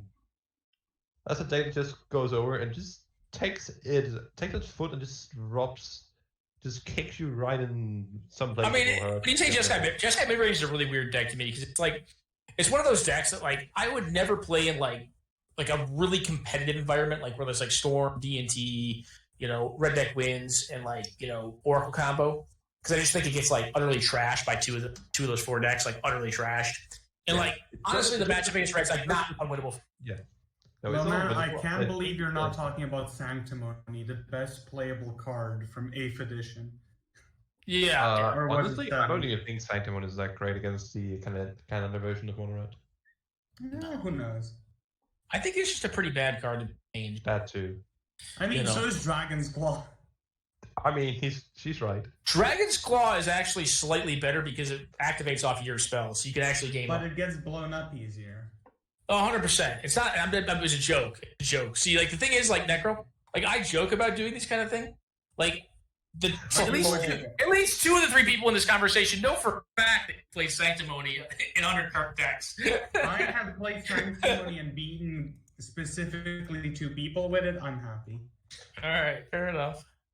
Card is validated. Like this card that says this person loses the game and everyone else doesn't give a shit. It was kind of funny. It was kind of funny to see.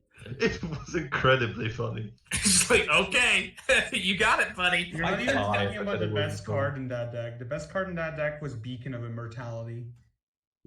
Deck had a lot of winners in it. Yeah. Or Ketra's Last Word, the one that lets you go back to 20. I thought you were talking about Ketra's, not Ketra. Keftat's Last Word, which is legal. Yeah, Ketra's Last Mercy is the name of the head. Card's P-bad. It's not great. Oh yeah, I was actually thinking about this is a bit of a sidewall. We just have some. You might see a banter here. I consider is there a deck that just like transmutes Grozov and then reanimates it?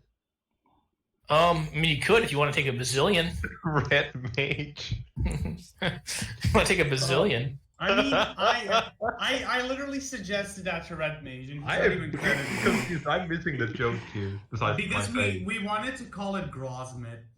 I get it now. Oh, I love it. Working on it. Wow, not even popping out the background. Hour. So we're gonna see. If I'm right. Actually, might not be. We're gonna see a flurry of burn here. Yeah. I think I'm gonna do the embarrassing mental misstep after lightning bolt resolved on the wild slash. So like, man, I'm too low. They are literally dead if their opponent throws a. Oh hell yeah! And they don't leave up mana.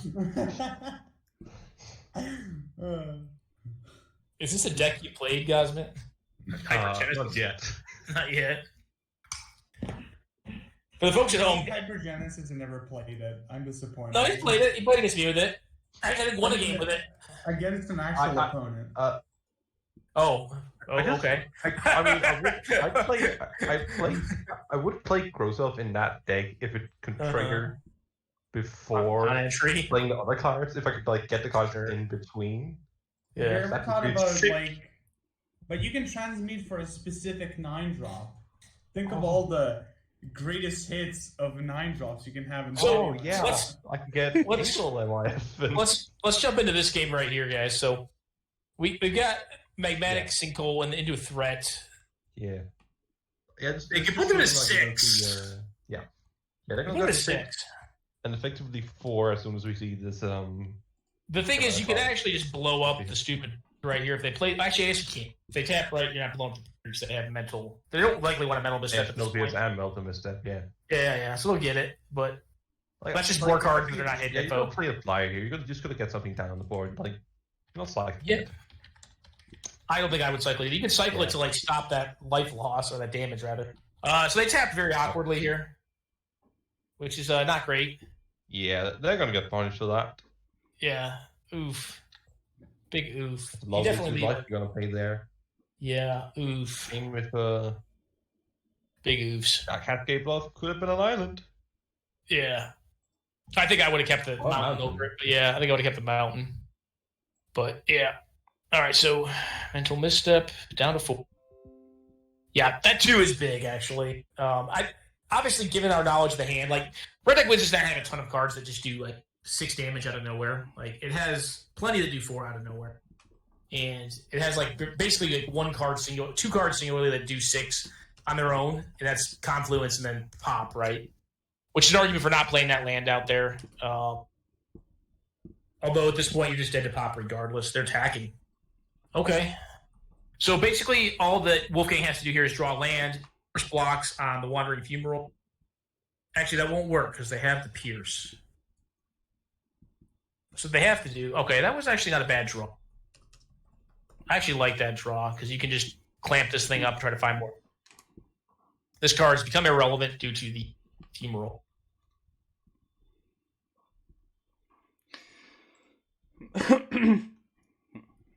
That's a lot of lands.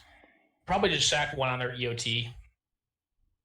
Yeah, because you can still have the access to Zannty. That is not the card you're looking for. What'd they draw? I'm a little behind you. Oh, yeah. Oof. Yeah, no, that's the one they're looking for. You want to trade draw steps? You want to trade game? Yeah. Would you like to trade draw steps? How about I main slaver you and you mine slaver me? Are they going to town with this Fumarole? Seems so. Wow. That's fucking aggro, bud. Oh boy. I guess it's not unreasonable. Yeah. I mean, it doesn't. I guess it's reasonable. Yeah, you just crack the land here and just go next turn. You probably just There's just so many haste idiots. There's just so many haste idiots. That's the one downside of this line. Like, so this is 7, right? So it's lethal next turn. It's lethal next turn. Do you go for the fiery confidence here, or do you go for the fiery confidence here? Makes sense. I like it. I think you actually just cast that card right there, and then you can magmatic sinkhole fire. Okay. They're gonna lose the game here. Yeah, but how many costs on 1 mana do you expect? Like a spell pierce? If they're making this line, I assume they. Personally, I think I just go with the ground pounder, the 2/1, which means that they basically don't have an attack, and I would kill the flyer and then just force them to keep having it because they're just dead now. Yeah. In that case, I guess it also gives you clamp, and you can get to 2 spells that kill them, right? Yeah. But you don't want to be clamping if they have the counter spell, of course, as they did. Well, I'm saying you kill the thing, and if they have a counter spell, you can actually still play through that if you're willing to pay a life. Yeah, I like getting the 2/1 down. I like not going for gusto there. I mean, I don't know. I could be wrong on that. Yeah. I guess you're dead to burn, you know. Yeah, that's the thing. If they had burn, like they probably would have been targeting more critters. That's what I'm saying. There's literally 1 card you have to play around, and that's Spell Pierce. I guess Force of Will, Force of Negation. Well, Force by 1, yeah. Yeah, but in that case, don't they just counter your I guess it's kind of your removal spell that you bring back. Yeah. I guess that's not so bad. I think it's unlikely that they've drawn both of those and a blue spell. That's significantly unlikely. Yeah, you're right. It's possible. I gotta be honest. I like just going for it there because I don't think you're winning the game in that fashion. I just think if you take away half of their way to win the game, and basically take away their way to win the game right there, that makes a lot more of their draws dead. Yeah. That's kind of my thinking. It's like why lose to the 1 outer that they have? You know, because that is like a very small outer, right? Like, why lose to the small outer they have, as opposed to just taking the careful play when you basically are ahead, or you can be set yourself ahead and force them to play to the board. Because the way that blue-red wants to play is they want to basically get and then like play to the stack. And if you force them to play to the board all the time, like it generally tends to mean they can't clock you as well as play to the board. I'm trying to think like what cards that could punish you for going for that line of play. In their deck, I mean, it's Force of Will, Force of Negation. No, like for like the for playing the Dire Fleet. That's what I'm trying to think of. No, it was a stronger line. Would the remove spell be punishing there at all, really? No, you're not dead to it, and it's forced to tap out, right? You're on an empty board taking 4. Well, they're forced to fetch for starters, which puts them down to 3. Actually, right? I think a burn spell actually there is fairly punishing. Why? That means that then you're in the following situation. Yeah, your opponent has no creatures in play, no cards in hand. They can, admittedly, they can cycle their land. Shall be noted. Yeah. That's the one important downside. But then you can attack it for 4, put your opponent on 1. Suddenly can't sack their fetch, can't tap their draw land if they haven't already sacked out one of these. And honestly, and like you're at 4, you don't actually have most burn spells. Still passes on. For those who die to no matter what. I think I like the option better because it removes the 2-turn clock. It gives you an additional draw too. I think there's a good argument for both lines of play in this case, and I think you have another point. Yeah, I like that one because I'm more of a controlling player, Jeff. Yeah, if I can lose to something and I feel like I'm ahead, if I can't. Yeah, I feel like you're like this is like definitely you're right in the case where you do get screwed up over here. Like it's a bigger. Like it's this is a do or die play here. Like that's it. Yeah, the other one isn't do or die, but there's a significantly less. It also doesn't help you win nearly as much, I think. What's that? The line of play I suggest. Yeah. I think what it ends up doing, like here's my argument and why I think it's the correct line of play in that situation, because it's a situational play. I think in most situations it's wrong. I think you just go for the win.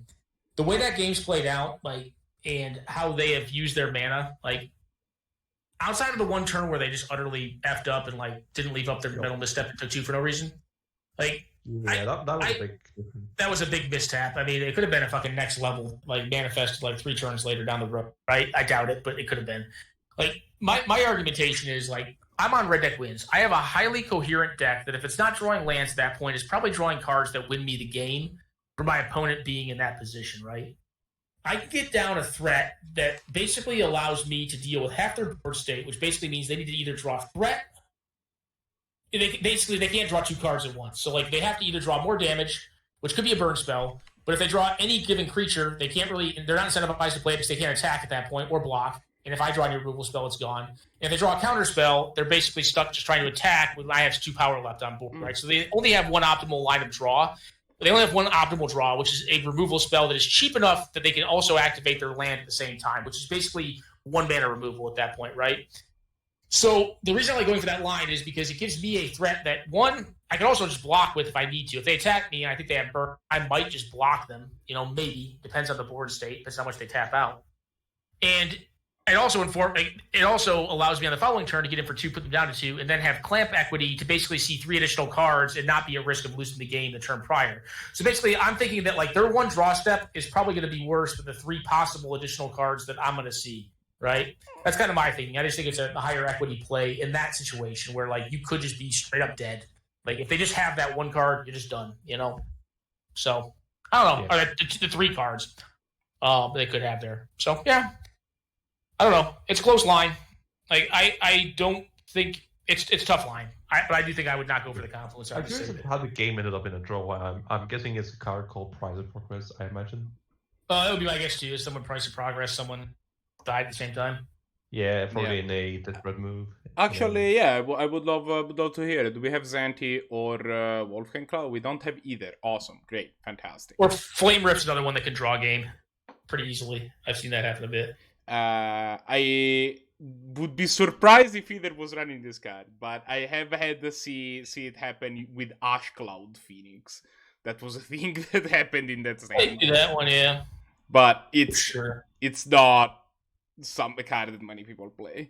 So do we have any other folks playing right now, or is that it? No, that's it. All right. I was kind of letting y'all do some comment while before we started our closing segment.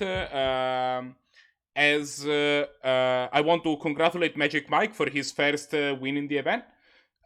This is going to be added to his points real quick. Actually, you know what? It's probably something I should have done while you guys were talking, but I'm gonna try to add the points right now and display the rankings. I also want to remind everybody that if they want to sign up for next week, that they can type exclamation point next poll in chat. Can somebody just plug the command? I'm momentarily busy putting the results in. Exclamation point next poll will get you to the poll for next week, and exclamation point Discord will get you to the Discord, which is where you can find all the information with what we run the tournament from.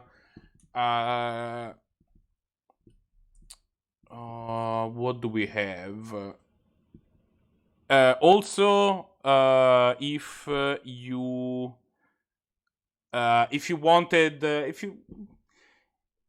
can consider subbing to our channel, that is, it helps. It helps us run the events. It helps us. It helps us doing things like putting a prize on the line for the end of the season.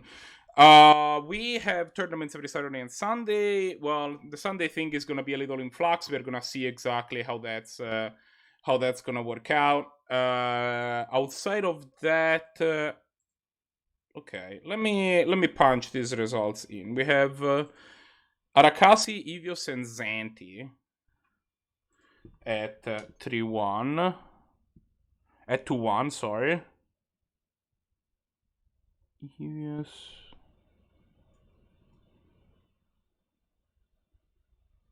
Alright, Arakasi, Evios, and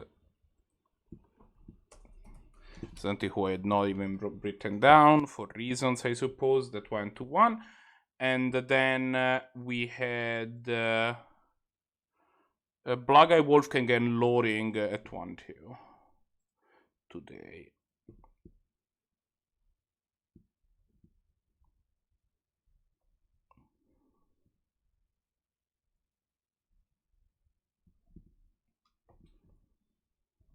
And we are going to do this. And we didn't have any new players, so that should just be accurate to what we are doing now. Yeah, okay, let's take a look at the rankings at the end of the thing. Yeah, I don't know what this is, but it's not the correct thing. This is the correct. To clarify, this is you being bad. Okay. This is in fact me being bad. That was the rankings from, I don't know, 1 billion years ago. Oh my god, what just happened?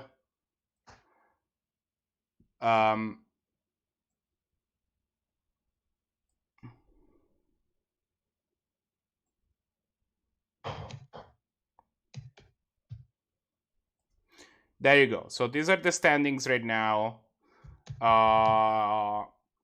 which I didn't order for, reasons, but I'll do so immediately. But essentially what we have is we see Arakasi making a run for 2nd place. He was already ahead, but he's consolidating his 2nd place lead. And we have a furious fight for 3rd place still, with 3 players in 5 points between Evios, Brahms, and Blahguy. Brahms recoiling a bit from going 0-3 today. Blahguy trying to catch up. Evios currently in 3rd.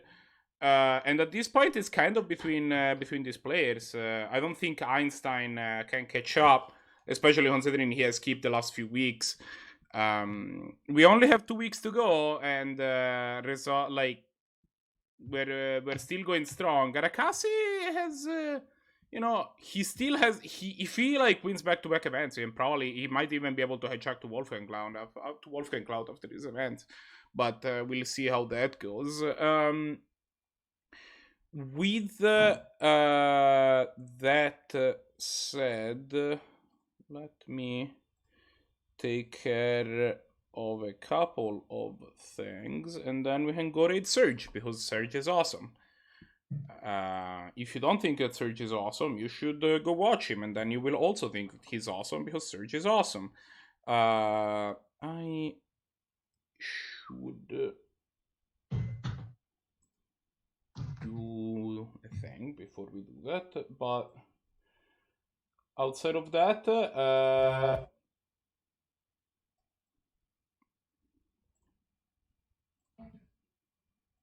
I had my own voice, and that was bad. Okay, sorry. Outside of that, yeah. Thanks everybody for being here this week. Congratulations against to MagikMike for the win in the event, and yeah. Jaker. We will see you all next Sunday. Bye.